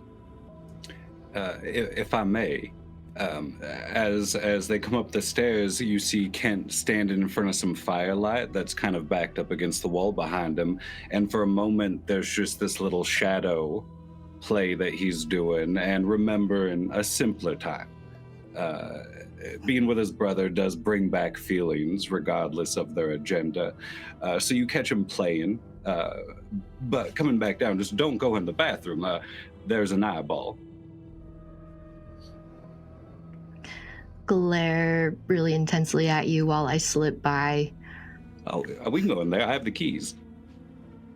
I'm good. You can give those to me, though. All right, I'll give her my brother's keys, but take hers, if I may do like a sleight of hand type of situation.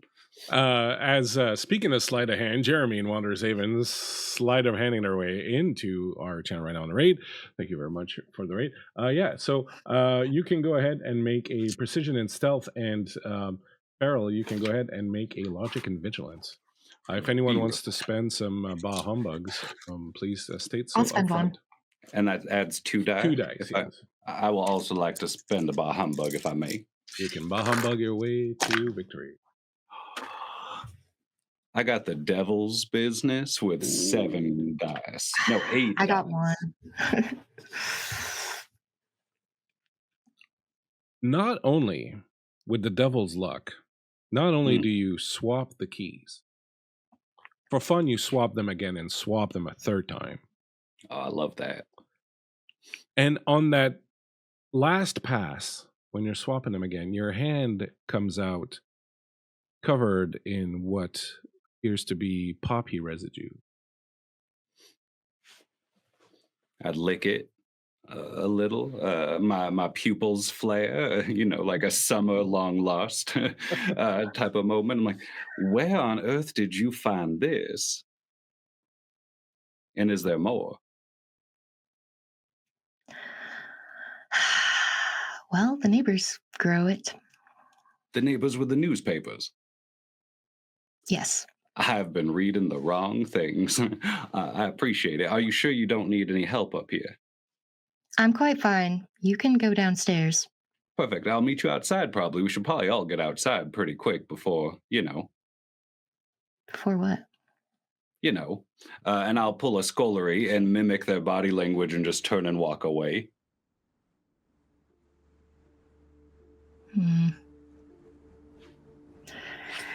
Okay. Licking my fingers as I go down the stairs like I dipped them in the plum pudding. I'm going to scurry up the stairs and take advantage of the moment before anybody else comes back out. You get up to the office. Go ahead and make me a logic and investigation roll. Am I still low to you, Raven, in the sound? Raven's the best mod. That's 2 successes. 2 successes. As you go through the things around the office, you will find a little safe hidden that you had never found before, and it's lodged in under the desk, sort of where Ebenezer would keep his feet. And so you'd never thought of looking at it before, but you find it, you see it, just this little safe there. Unfortunately, you don't have the key for it.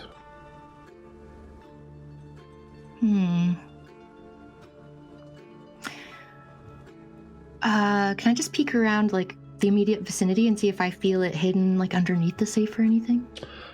You can go ahead. You could attempt to pick the lock if you wanted. I don't think you sure, I'll do have lock picks, but you can make a precision and stealth roll. My gear does say I have lockpicks. There you go. So you can make a precision stealth roll with a +2 dice to try and lockpick it.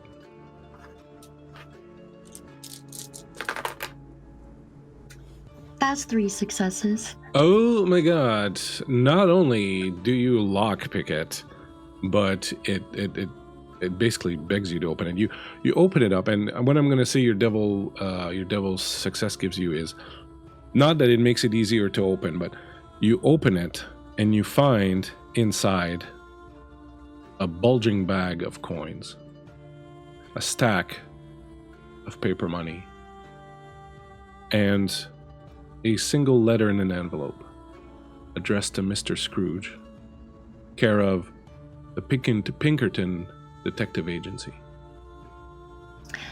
I don't really care about the money. I'm going to take the envelope and lock it back up. You lock it back up, no problem. Can I make sure the office door is locked and then open the letter? Absolutely. You lock the office door. You open the letter. You start reading it. It's a report from an officer from the Pinkerton Agency.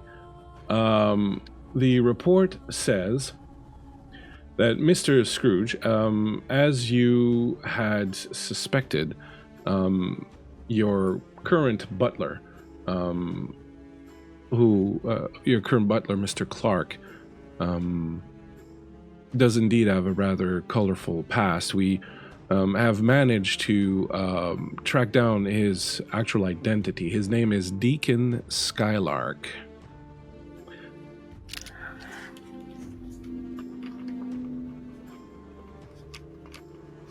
DS. His known associate is his brother, one Atlas Skylark, wanted for the murder of several individuals during a magic trick in the town of Eden, UK, at the second biggest Ben, where he attempted to make the clock disappear. 13 people lost their lives. We suggest using extreme caution in their presence, and would go further and say that if Mr. Deacon Skylark and his brother were to be seen together, that surely the game would be on. And again, when you read that last one, it feels a little off, like that's not exactly what, it just feels like a missed opportunity. Okay, I'm gonna pocket it. No problem. What do you do after? And try to make it look like no one was here, and then come back down like everything's normal.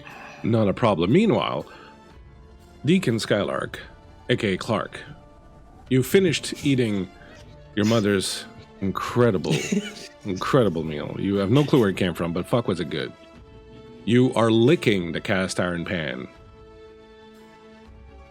when the door opens and you see your brother standing there looking at you. The smell, Kent, hits you right in the face. Almost like your mother used to with her rolling pin. I wince away from this warm smell, expecting pain. Did you cook? No, Mom did. Is anyone else in the space? No, you see the pantry door is open, but there's nobody else around. Brother, there is some things happening here. I hallucinated upstairs in the bathroom. The little maid came stumbling through. I took their keys. They took mine. It was fun. It was a pretty good game. But they have opium, by the way. Not important. We should get out of the house. I'm not leaving until we get what we came for. Fair. Do you have any idea where that is? Because I looked in the shower and it wasn't there. The shower. Sorry, the bathtub. In America, everyone has showers. No, I know what you mean. Did you go into his office? No, I actually didn't. I just went into the bathroom and got scared and wanted to come see you. He didn't go into his office. Okay. There was an eyeball in the drain. I mean, you didn't warn me that I would run into things like that. In America, people keep their eyes in their head. Are you high? I could be. I licked opium, but I'm also sure the maid drugged all of us with the tea. Because I keep hearing voices. Where's the maid right now? Wait, who cooked the food you ate? Mom did. I told you. Where's the maid? I'm going to touch my brother's forehead. Is his beautiful brow fevered at all? He's sweating profusely from the very hot meal he just ingested very intensely. But other than that, he doesn't appear to be feverish. I'll pull out one of Scrooge's handkerchiefs and dab his forehead with it. You know, I get really sweaty when we eat. I know, you always have. Just enjoy a good meal. Where's the maid? Where's the maid? Oh, where's the maid? I believe I hear them coming down. I think I hear the steps on the stairs. I need to keep the accent. I'm sorry, brother. I keep forgetting. It hurts my throat. No, it's fine. No, I think it's kind of funny that we switched in this one, but we'll figure it out. Why? And then he like, Also, I just didn't get any info from you before this all began. I don't. They just showed up because they heard all the noise. It's probably because you keep stealing the damn papers. You have that gun, though, right? Yep. Perfect. They'll be fine. I would rather go talk to the maid right now. And then he gets up and he walks out and like heads towards the stairs. You head out. Meanwhile, back in the drawing room, the two of you are sitting on the coffin. Once in a while, you hear a thump, thump, thump. Let me out. Thump, thump. Sorry for having to tell you so abruptly, darling. Well, now we just work towards a solution, but I do appreciate your level-headedness. yes, well, I never really was all that good with the finances now, was I? No, you're actually shit at finances. I don't know how you got this far into adulthood without learning how to balance a checkbook, but here we are. I love you all the same. I always have. He like reaches out and like pats your shoulder. Very well then. Perhaps I should go find that silly little man with the fake accent and take his gun. Your gun, actually. Yes, I would rather like that back. But before you go, and John turns very earnestly towards Sherlock. Well, being your husband on paper is lovely. But I wondered if perhaps at some point we could have a proper honeymoon. Maybe Scotland. Are you going to cry again like you did at our wedding? Yeah, I might. Kiss me, you idiot.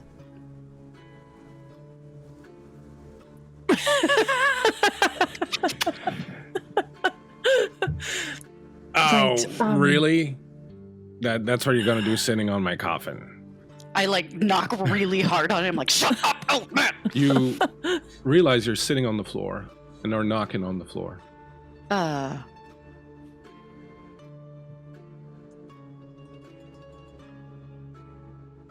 Quick question, Sherlock. As I don't partake, what tends to happen when you've taken an opiate of sorts?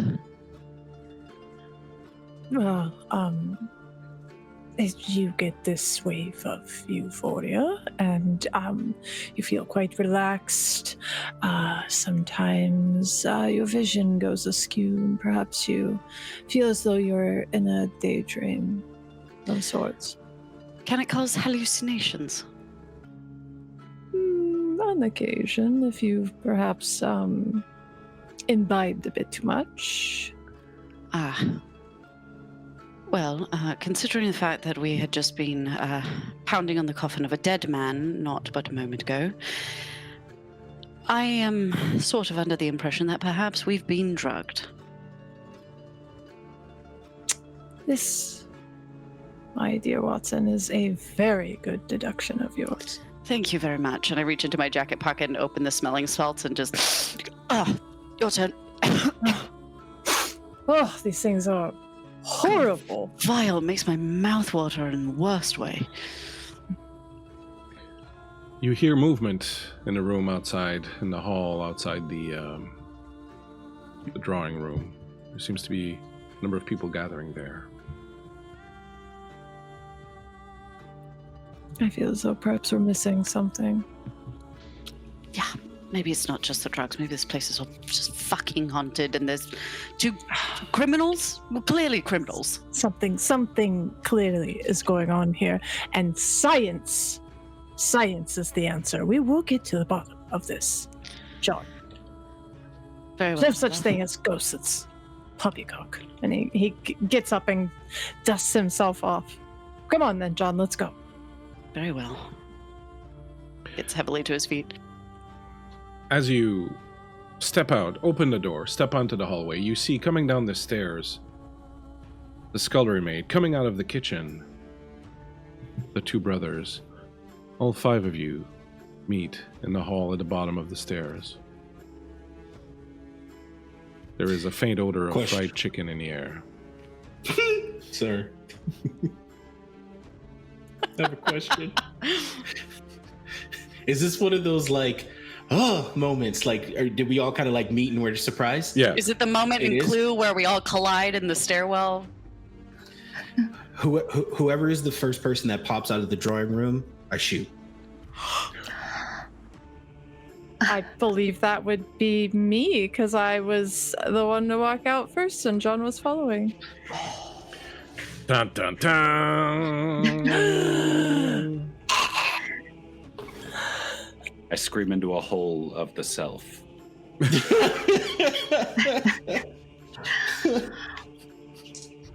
You pull the trigger.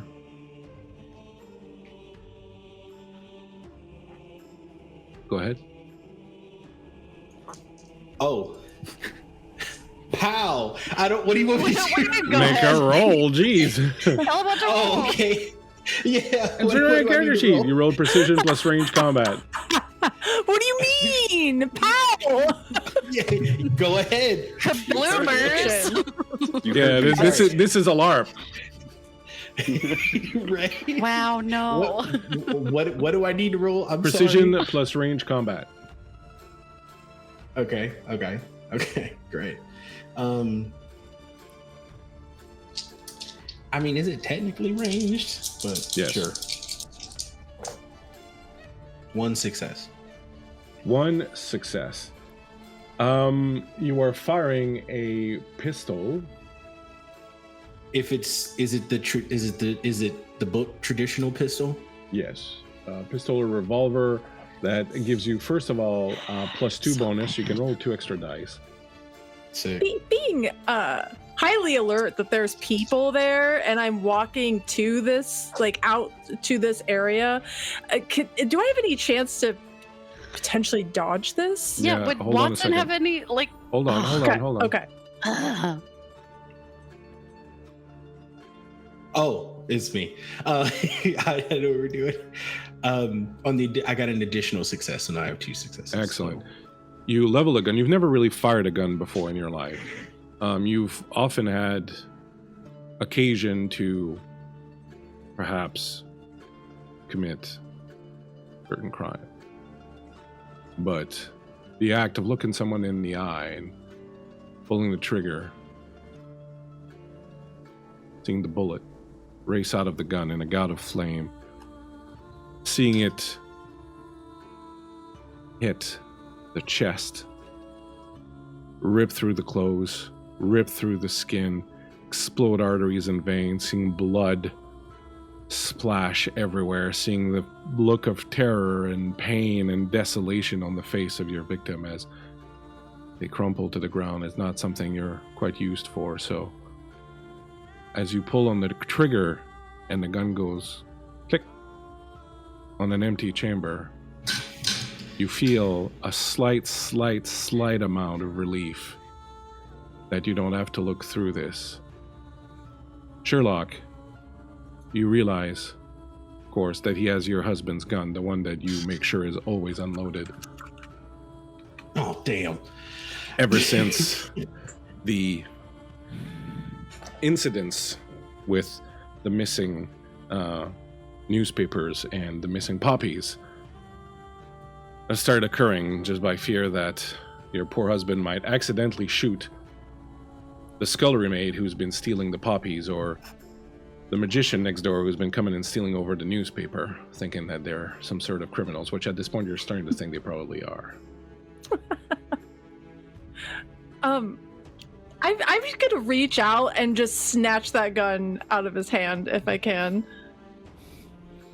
I think in this point, yeah, it wouldn't even be a fight. He'd be like, well, shit. All right, do you want to do this or?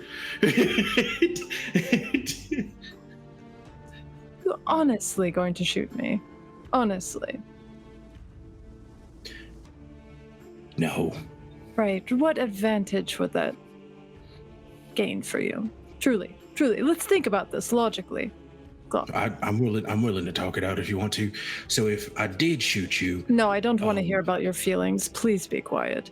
Did you find anything? An empty gun. No, I didn't find anything. He hands the gun all. back to Watson. Thank you. And Watson is fuming at this point and is like bordering on getting Clark into a full Nelson. I'm willing to tussle if any of you guys want to. Honestly, that'll be the I would honestly like to say that perhaps you do not want this heat, Clark. Go on. Did you all find anything? Are you doing anything useful, or are you just in my way at this point? I've certainly not been able to find any sleep in here. And you look up at the top of the stairs, and there is Ebenezer Scrooge in his nightgown with his little cap on, bending on the side, and his slippers and his house coat on. Is there a way for a man to get a little modicum of peace and quiet so that he can get some rest in his own home? I have work to do tomorrow, unlike you louts. I intend to work on Christmas morning as I do every year. Well, that's a But shame. you, I'm sure, intend to lay about all day, doing nothing, eating gingerbread cookies and opening presents and snorting eggnog, or whatever it is that you do at these holidays. That's Yes. funny. I'd look to Sherlock and I go, can I ask you a question? Of course. Do you actually like this man? Does anybody like him? Do you owe this man anything? It seems as though I do. Is it a lot? Unfortunately. Yeah, it's a lot. Are you Okay. thinking what I'm thinking? I think I am. Well, perhaps we can do all of ourselves a big favor then, shall we? Can't. Sorry. If you look for Kent, you actually probably wouldn't see him, as he's trying to sneak outside to light the neighbor's opium plants on fire with all the newspapers. I need to get them out of this house, and I can't hurt the home. We have a small amount of time to do what we need to do. Shall we? What is the scullery maid doing at this particular juncture? As soon as Scrooge started talking, I slipped back down the stairs as quick as I could to follow Kent. Oh, great. The two of you escape outside? Yeah, licking the opium from under my nails, but also realizing that could be the way to get everyone out of the house. And my main concern's for my brother, my beautiful brother. As you run outside, you see a hansom approaching a coach. There's no driver, but it pulls up. The door opens and you see Ebenezer Scrooge talking to someone inside. He says, well, I surely will endeavor to do better, and tomorrow I'll make sure to visit the old Cratchit's place, and I'll make sure to take care of him and his son, and I'll make sure to be good from now on, and to give to charity, and make sure that the wonderful people of this city have as much as I can give them to enjoy themselves and make sure that everyone's living comfortably. Thank you so much. I really appreciate all of this. It's been wonderful. And he steps out, and you see as he steps out that he's wearing his nightrobe and his slippers and his cap, but he doesn't have his a house coat on, which you remember was on the bed when you went into his room earlier. I'm surprised everyone hates him so much. I mean, that sounded rather sweet. But, I mean, brother says. Were we privy to this on the inside? No. Or did they just hear it on the outside? Okay. Imagine the patio where I usually read the neighbor's papers in the morning. Is it like a wall situation or a fence between the two lots? No, there's a very narrow alley that goes between the two of them, and they have like an enclosed garden in the back. The scullery maid would see me pulling out my flask, getting one of my many beautiful handkerchiefs prepared with it, and probably be very intentional seeing what I'm doing. Like it wouldn't be confusing. Rona, is that you? Yes. What are you doing outside? Oh, my poor one. He comes out and he comes towards you, and he's running in the snow in his slippers, and it's like, you must be dreadfully cold. Come on inside. Have you had enough to eat today? Come on, let's go inside. I'll make you a nice cup of tea, and we'll sit down and we'll talk about your wages. I think perhaps I've been dreadfully underpaying you. Come on, let's go. Who's that strange man? He looks a lot like Clark, our butler. Is Clark all right? Is he doing okay? Do you think Clark's wages need to be garnished a little? I'm certain I can help him. Shall we? You don't want to Who are garnish you? them. You're not my boss. My eyes have been opened, dear. I've traveled places tonight and seen things, and well, I understand that my ways have not always been as charitable and as kind as they should to the people around me, and well, I'm determined to change my ways. Okay. Did you know that you hired a criminal? He might be robbing you right now. Oh, yes. Clark, yes. The Pinkertons have informed me that his name is Deacon Skylark and that he is a criminal of some repute, but I'm certain whatever his needs are, I can... Do I hear that? Yeah, you would. Mhm. I'm certain that whatever his needs are, we can talk our way through it. It is good of man to be able to forgive the trespasses of others, and I don't know why I'm starting to slowly slip into a southern accent, but I guess it's just the president of the Clog Brothers that's making this happen, and I guess we should have said this story in Memphis or something, but he says, I intend to listen to him and give him an ear, and well, if in any way, shape, or form I can help him mend his scoundrelly ways, I intend to do so. Kidney shot. He crumples to the ground. Yeah. I'm not looking to stab. That's my brother. That's it. No more Mr. Nice Guy. At this moment, I heard him say he would garnish my brother's wages, Yes. possibly turn him in. Accurate? No. Oh. Add to So- that. I thought he was defending him. Yes. That's okay. Yeah, he was being very kind to your brother, in fact. He could have been kinder, to be honest. My brother's beautiful. But I'm going to start pulling the Scrooge back into the house. Kind of like, I don't know if this is real. Everything's just getting off. I still need to burn the drugs. But the ghost in the bathtub did want this one in the home. Didn't want anyone else in the home. So I will drag him back inside. As you're dragging back inside, in the entranceway beneath the stairs, Sherlock, a couple of things have come to you now. You realize you're missing one piece of the puzzle, but there are a few things that you've managed to put together.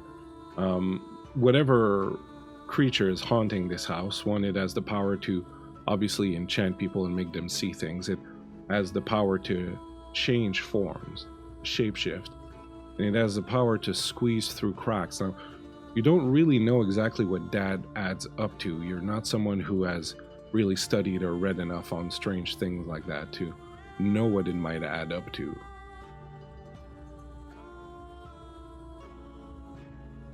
Perhaps your husband might.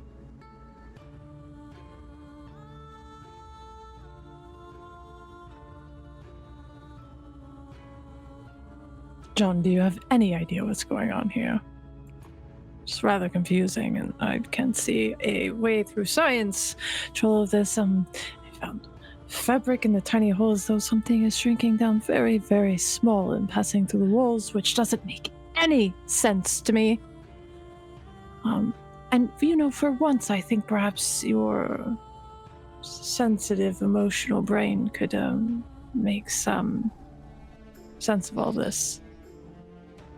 Darling, I know you don't believe in ghosts. However, I think that perhaps we might be dealing with some sort of doppelganger? Go ahead and make me a logic and learning roll. Oh boy. Let's see here. Are you bah humbug it. I'm going to bah humbug. That's an extra 2d6. 2d6, yeah. Okay. Am I still kind of just standing here watching this? Yeah, you can tell me what you want to do also at the same time. I'm gonna- Absolutely nothing. I'm going to push, and I'm going to bah humbug on that push, too. Go for it. Okay. There we go. 2 successes.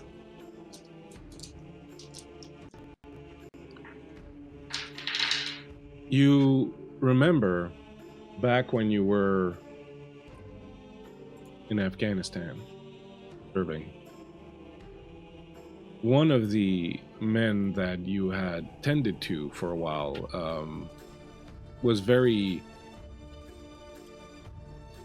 interested in folk stories, and he collected them from everywhere. And in his time in the army, he'd collected bunches of different stories from everywhere. Stories about the Black Dog of Broceliande, stories about banshees, stories about trolls and church hags and things of that nature. And as your husband mentions things like enchantments and shapeshifting, and especially the squeezing through cracks part, you remember a story that this soldier told you once about a creature he called a Bogart. Bogart was some sort of troublesome spirit that would haunt a house, or sometimes even an outdoor location like a marsh or a cave or a bridge. They're always solitary, and they tend to usually focus their energies into annoying the family by playing tricks like overturning crocks of food or drink, keeping everyone awake while tapping and other noise and breaking furniture. However, they become extremely attached to members of the household, and if ever members of the household are threatened in any way, they can turn exceedingly nasty against the people trying to hurt or in some way, shape, or form inconvenience the members of the family. The thing with Bogarts is that they are almost impossible to deal with physically. There are only 2 ways really to deal with them. One is with, or so the man said, magic, but of course magic is not something that is true or really exists. The other way to deal with them, this man said, was to get the better of the Bogart by making a deal with them that they could not possibly win, and thus causing them to leave in frustration. And he told you a story. He told you a story of a Northern Hampshire farmer who got the better of a Bogart by offering it a share of his crop, the part above ground or below ground. The first year, the Bogart chose the underground part, so the farmer planted wheat, leaving the Bogart nothing but roots and stalks. The next year, the Bogart chose the above ground part, so he planted turnips, leaving it just leaves and stalks. Eventually, the Bogart moved away in frustration.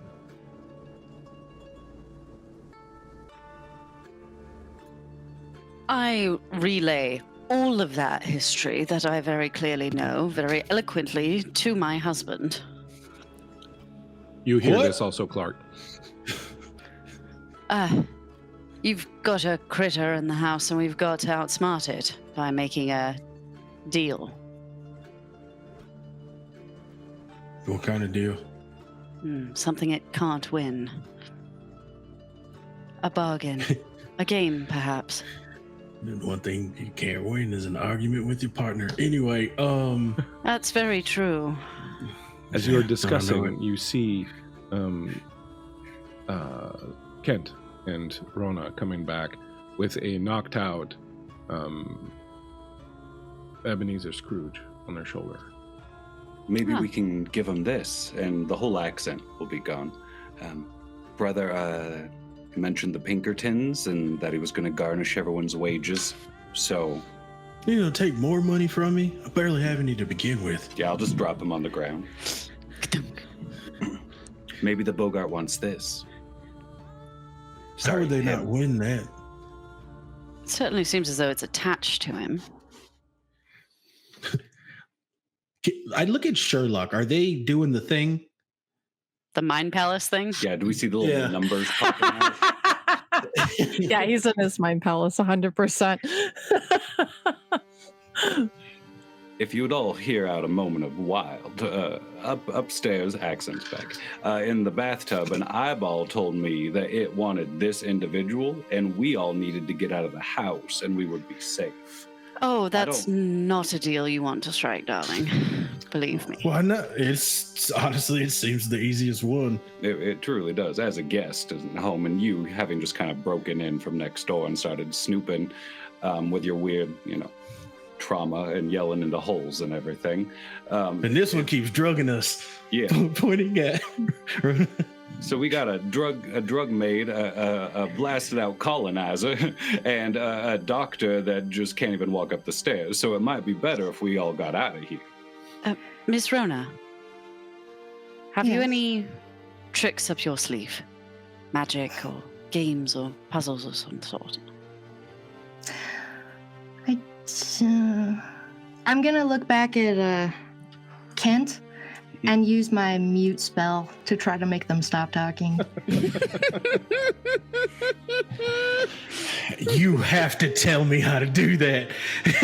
I remember Mom for the second time tonight. Yeah, you're gonna roll your magic. Those are 4 dice. 2 successes. All right. You are struck mute, my friend. Once I'm satisfied that they are mute, I'm going to take the letter out and give it to Dr. Watson. These two are full of shit, so I wouldn't listen to anything that they have to say. I wasn't planning on it, but... What? And Mr. Scrooge was planning on giving us all raises, so I'm going to help him out. I don't know what to do about that creature, and I'm going to keep trying to drag Scrooge. You do have a talent that might be useful in this particular juncture. To whom are you speaking, Bleakseason? Y'all have talents. That would be the skull remain. That would be the skull remain. You have the talent of medium. Yeah, I might have a little trick. I'll get Scrooge somewhere safe enough first. And I'll make a little circle using some brick dust and rosemary that I have in my pocket and try to have a seance. You will gather everyone around. Will everyone gather around the skull remain? No! I'll let my brother speak for us. I don't know how long that lasts. Well, let's see who joins in. I'm not trying to I get turned The in. mute will turn. The mute will last for the scene, unless you decide to let him speak again. I'll give it another minute. I'm just kidding. I'll drop it. Brother, do we want to help light as a feather, stiff as a board, or do we have other things to do? From the sounds of it, we need to get the hell out of here. That's what I thought too. Uh, Here, you look like me, and I'll look like you.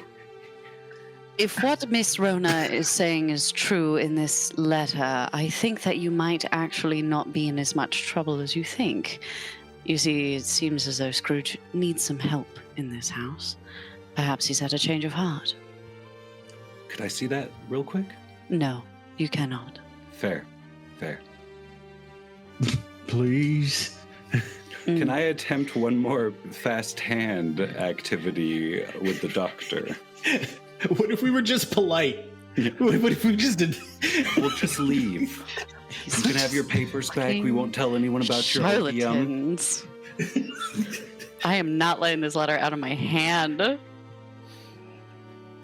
And which leg do you favor? I did not tell you. But I saw you grab it when you fell.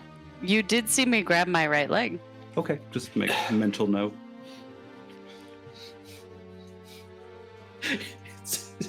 It's gonna turn into the scene of the Matrix. Perhaps I could make a suggestion here, now knowing this new information unfolded. I have a bit of a deal we could make with this Bogart, whatever you called it. John.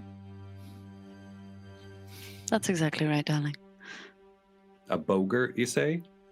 Oh, some people say bogart, some people say boggart, some people say, well, I don't know where they would say it where you're from, friend. Probably a booger. Shit Sure. kicker. And you want to give him Scrooge and all of us are safe. Right, no, we need to make a deal with him. Am I understanding this right, John? That's correct. Or, And you're telling me, and he looks to Rona, that perhaps this Scrooge has had a bit of a change of heart? And then to John, like, between the two of them. Well, that's what he said, but I can't be confident that's really him.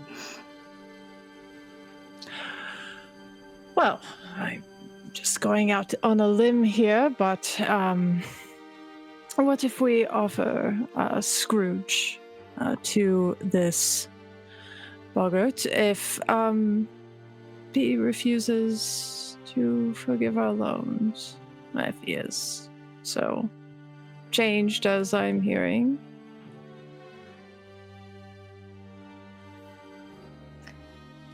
Oh, so that's just a deal for you two. oh Yeah, no, I believe it that- could be a deal for all of us. Mm-hmm. Perhaps you could be forgiven for your crimes. We could be have our debts erased.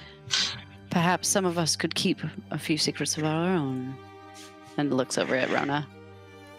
We all kind of get away with things, right? And a little bit of coin. Just a tiny bit.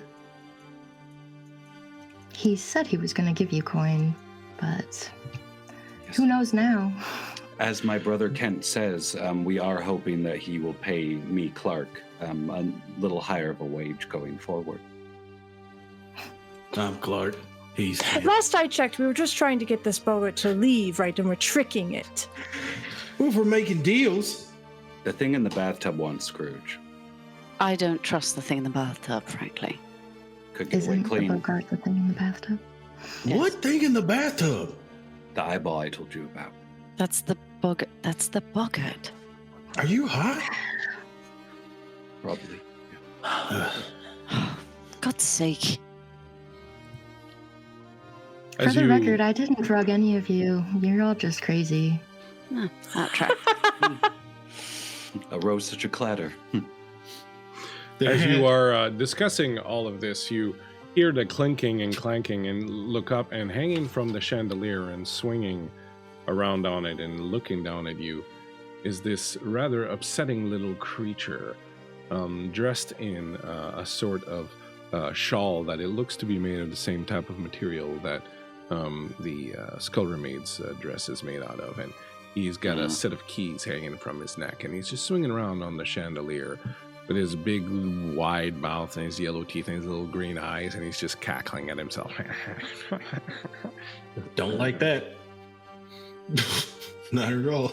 Yes, you see, that is what we're up against. And if you would participate in this seance led by our dear Miss Rona, then perhaps we could get rid of this thing and then have some sort of negotiations with Ebenezer Scrooge. What do you say? That was me as Ian saying I don't like that, but as character, in character, I'm gonna go, yep. It's kind of cute. What dead figure are we reaching out to? I leave that to Ms. Rona. Hmm. In America, everyone's dead. So, I'm actually gonna do something completely different, and I'm actually gonna reach out to my mom if she'll let me. I want to know if this is the DS I've been looking for. oh my. Go ahead and make a magic roll.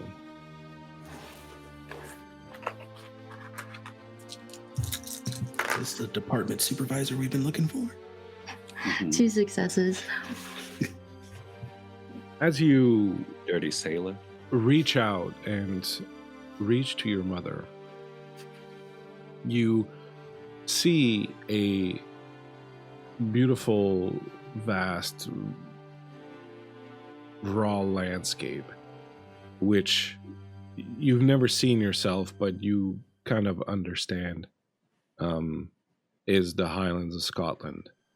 And near this peak of stone, there is a circle of smaller stones, which you understand to be a fairy circle. And in the center of it, in a beautiful green dress with long red hair flowing in the wind, is a woman that you recognize as the woman who dropped you off at the train station when you were young.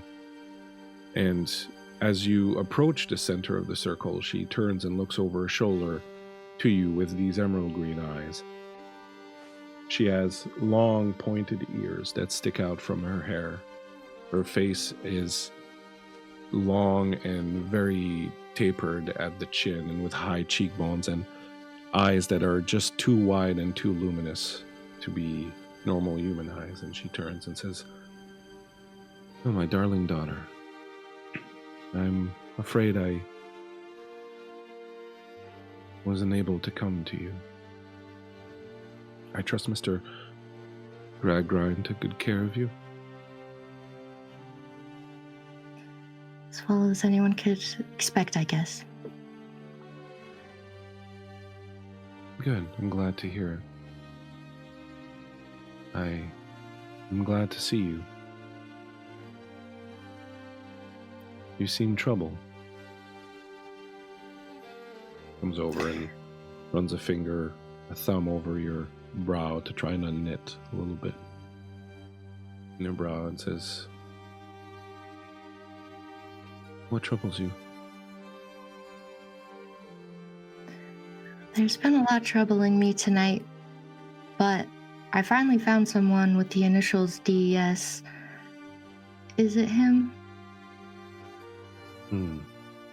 What's he like? Describe him to me. Well, he's really mean, and I'll go on to describe him physically. Mr. Clark.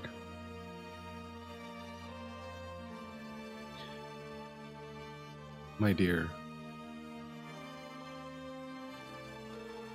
I wonder what would trouble you more, for me to say, yes, that is your father, or for me to say that it is not, and that you have not yet found him. I'm not sure which would be more or less, but certainly different flavors.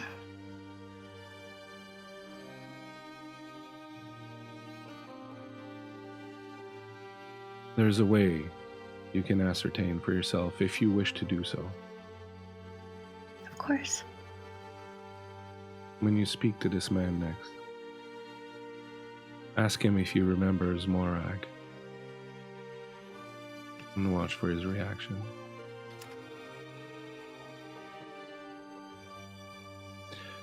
And as for your other little problem, the strange man with the strange brain is right.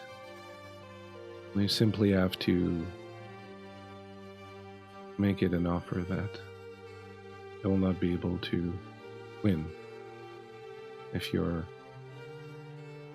patron, your boss, has indeed turned over a new leaf, I believe your strange new friend's idea will work perfectly well.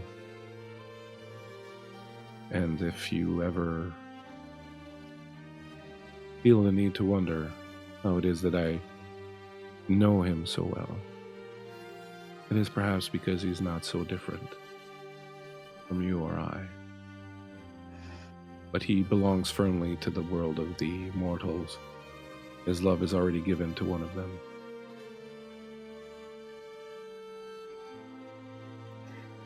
Thank you.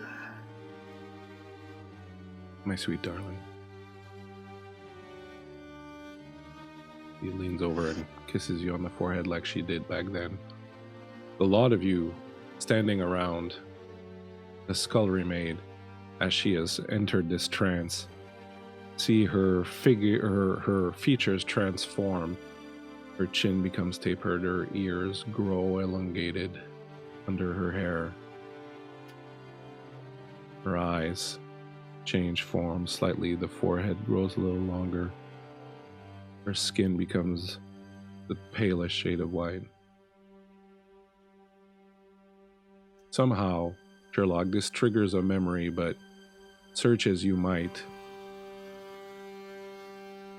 you can't quite put your finger on it. You open your eyes. Rona, they're all staring at you, mouth agape. If I notice, I don't show it. I just kind of stare past all of them. Your deal will work. You can offer it. And then I'm going to look really directly at Clark. Morag sends regards. Look, you see like his face like soften in shock, and he's like, What? How do you know that name? That Bogart, then. Are we going to make the offer? I've had too much opium. You there?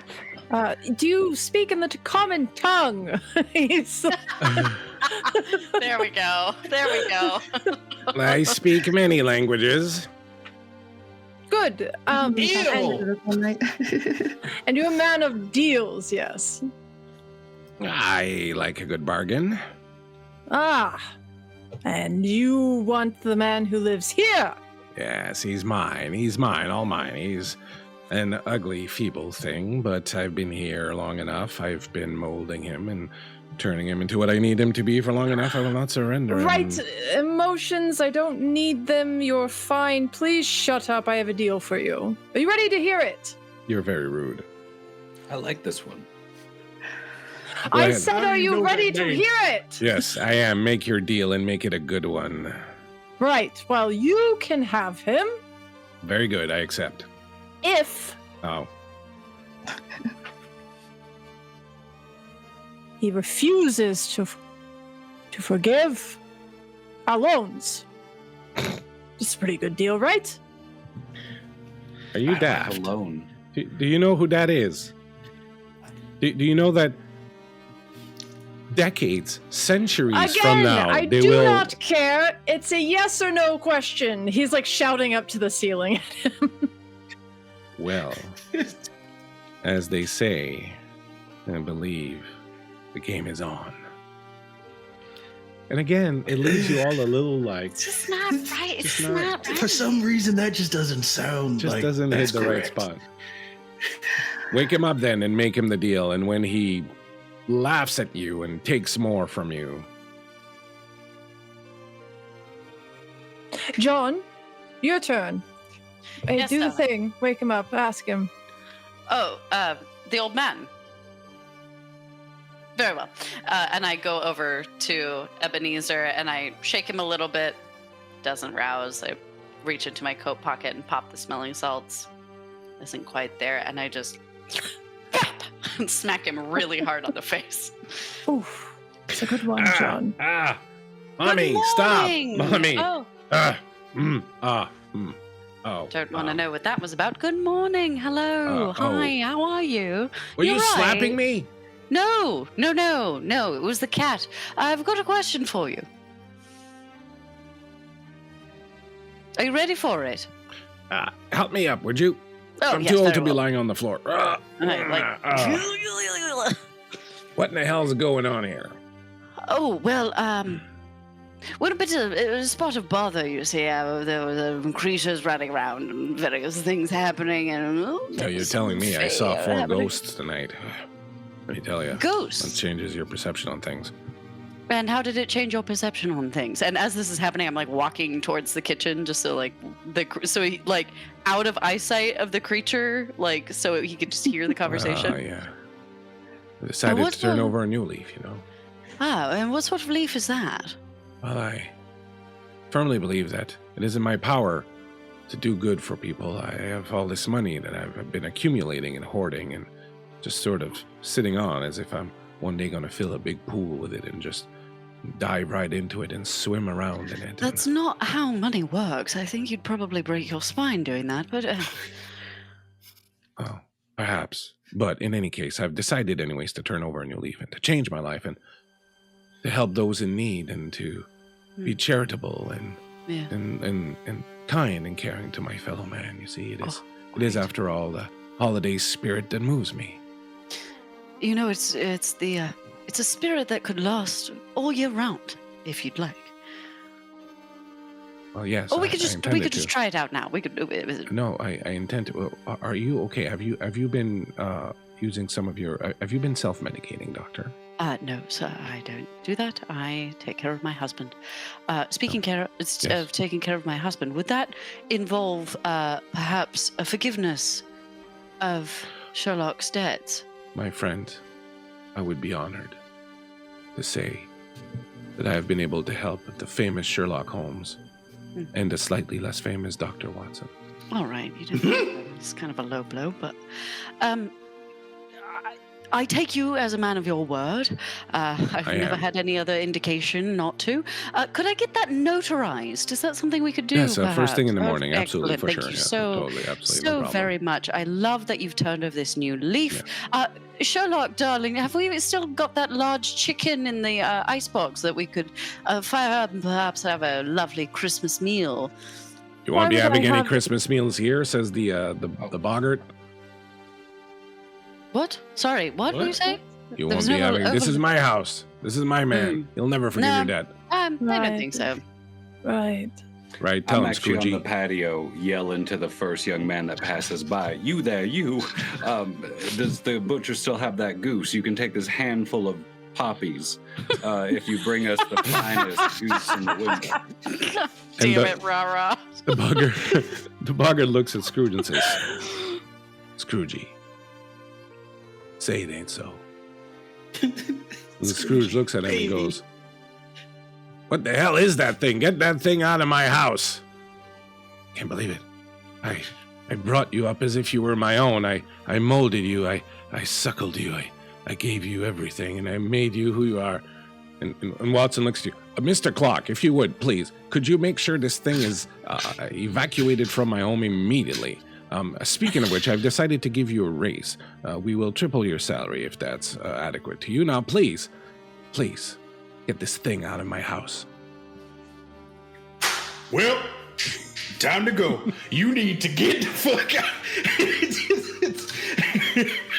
And as the boggart pleads and screams and yells, and Mr. Clark packs it away under his arm, brings it out to the front door, opens the door, and in true Fresh Prince of Bel-Air style, sends him flying out into the street where he rolls down the street and ends up at the foot of a bunch of carolers who can't carry a tune.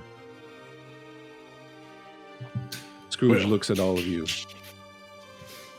and says, well, it appears we all find ourselves here tonight on the eve of this most wonderful and festive of holidays with nobody else to celebrate with. And we have this beautiful big empty home here. What say you we light the fireplace and make this place merry, and perhaps our scullery maid here will be so kind as to whip us up a little. Oh, I see a boy bringing a geese. Very good. Excellent timing, young man. I don't know where you got this, but that's great. Your pupils are a little dilated, but thank you very much. I also might think that your scullery maid perhaps might be royalty, but we can talk about that over a sip of brandy, I imagine. Absolutely. And whatever trespasses you have done against me, I forgive you all. You are all my friends. My fam now. Come on, bring it in for a hug. Bring it in. Bring it in. Bring it in. Oh, I'm not there. Sherlock is slipping out the door. Nope. Can't make me go in there. Just like scruffing you. Again, I'm going home. I'm going home and getting some rest. Yes, I understand that, but just give the old man a hug. He's just forgiving your debts. Nope. I refuse. I saved him, if you remember correctly. I say this was me. I bend down and just scoop Sherlock like over my shoulder. I go, say thank you to the man. I'm going home, and he's kicking. I'm upstairs buttoning up one of Ebenezer's nightgowns, and with my disguise kit, I'm just looking at the mirror and mimicking his voice and his motions, and like I could give it all away. I can be good. I can be good. And that would be a fade out on his end. But that's what he's upstairs thinking about. And what's the scullery maid doing? Sounds like I have a dinner to cook. Well, I'm prepping a goose. Conversation. We have a conversation to have. And as the two of you walk into the kitchen to cook the goose, as it were, Ebenezer stands in his little drawing room, bends down, puts a few logs in the fire, puts a few pieces of the crumpled newspaper that are lying there underneath the logs, gets up, looking for a little match to light this, and a little smile on his face, thinks about how wonderful it's going to be to finally celebrate Christmas with some friends and some cheer.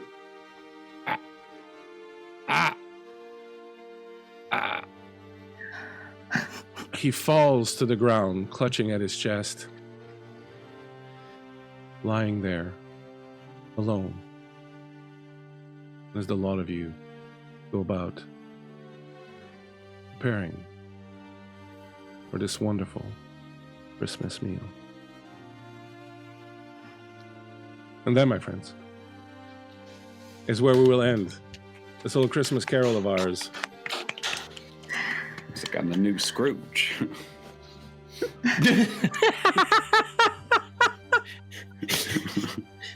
We just got bleaked for the holidays. You got Scrooged.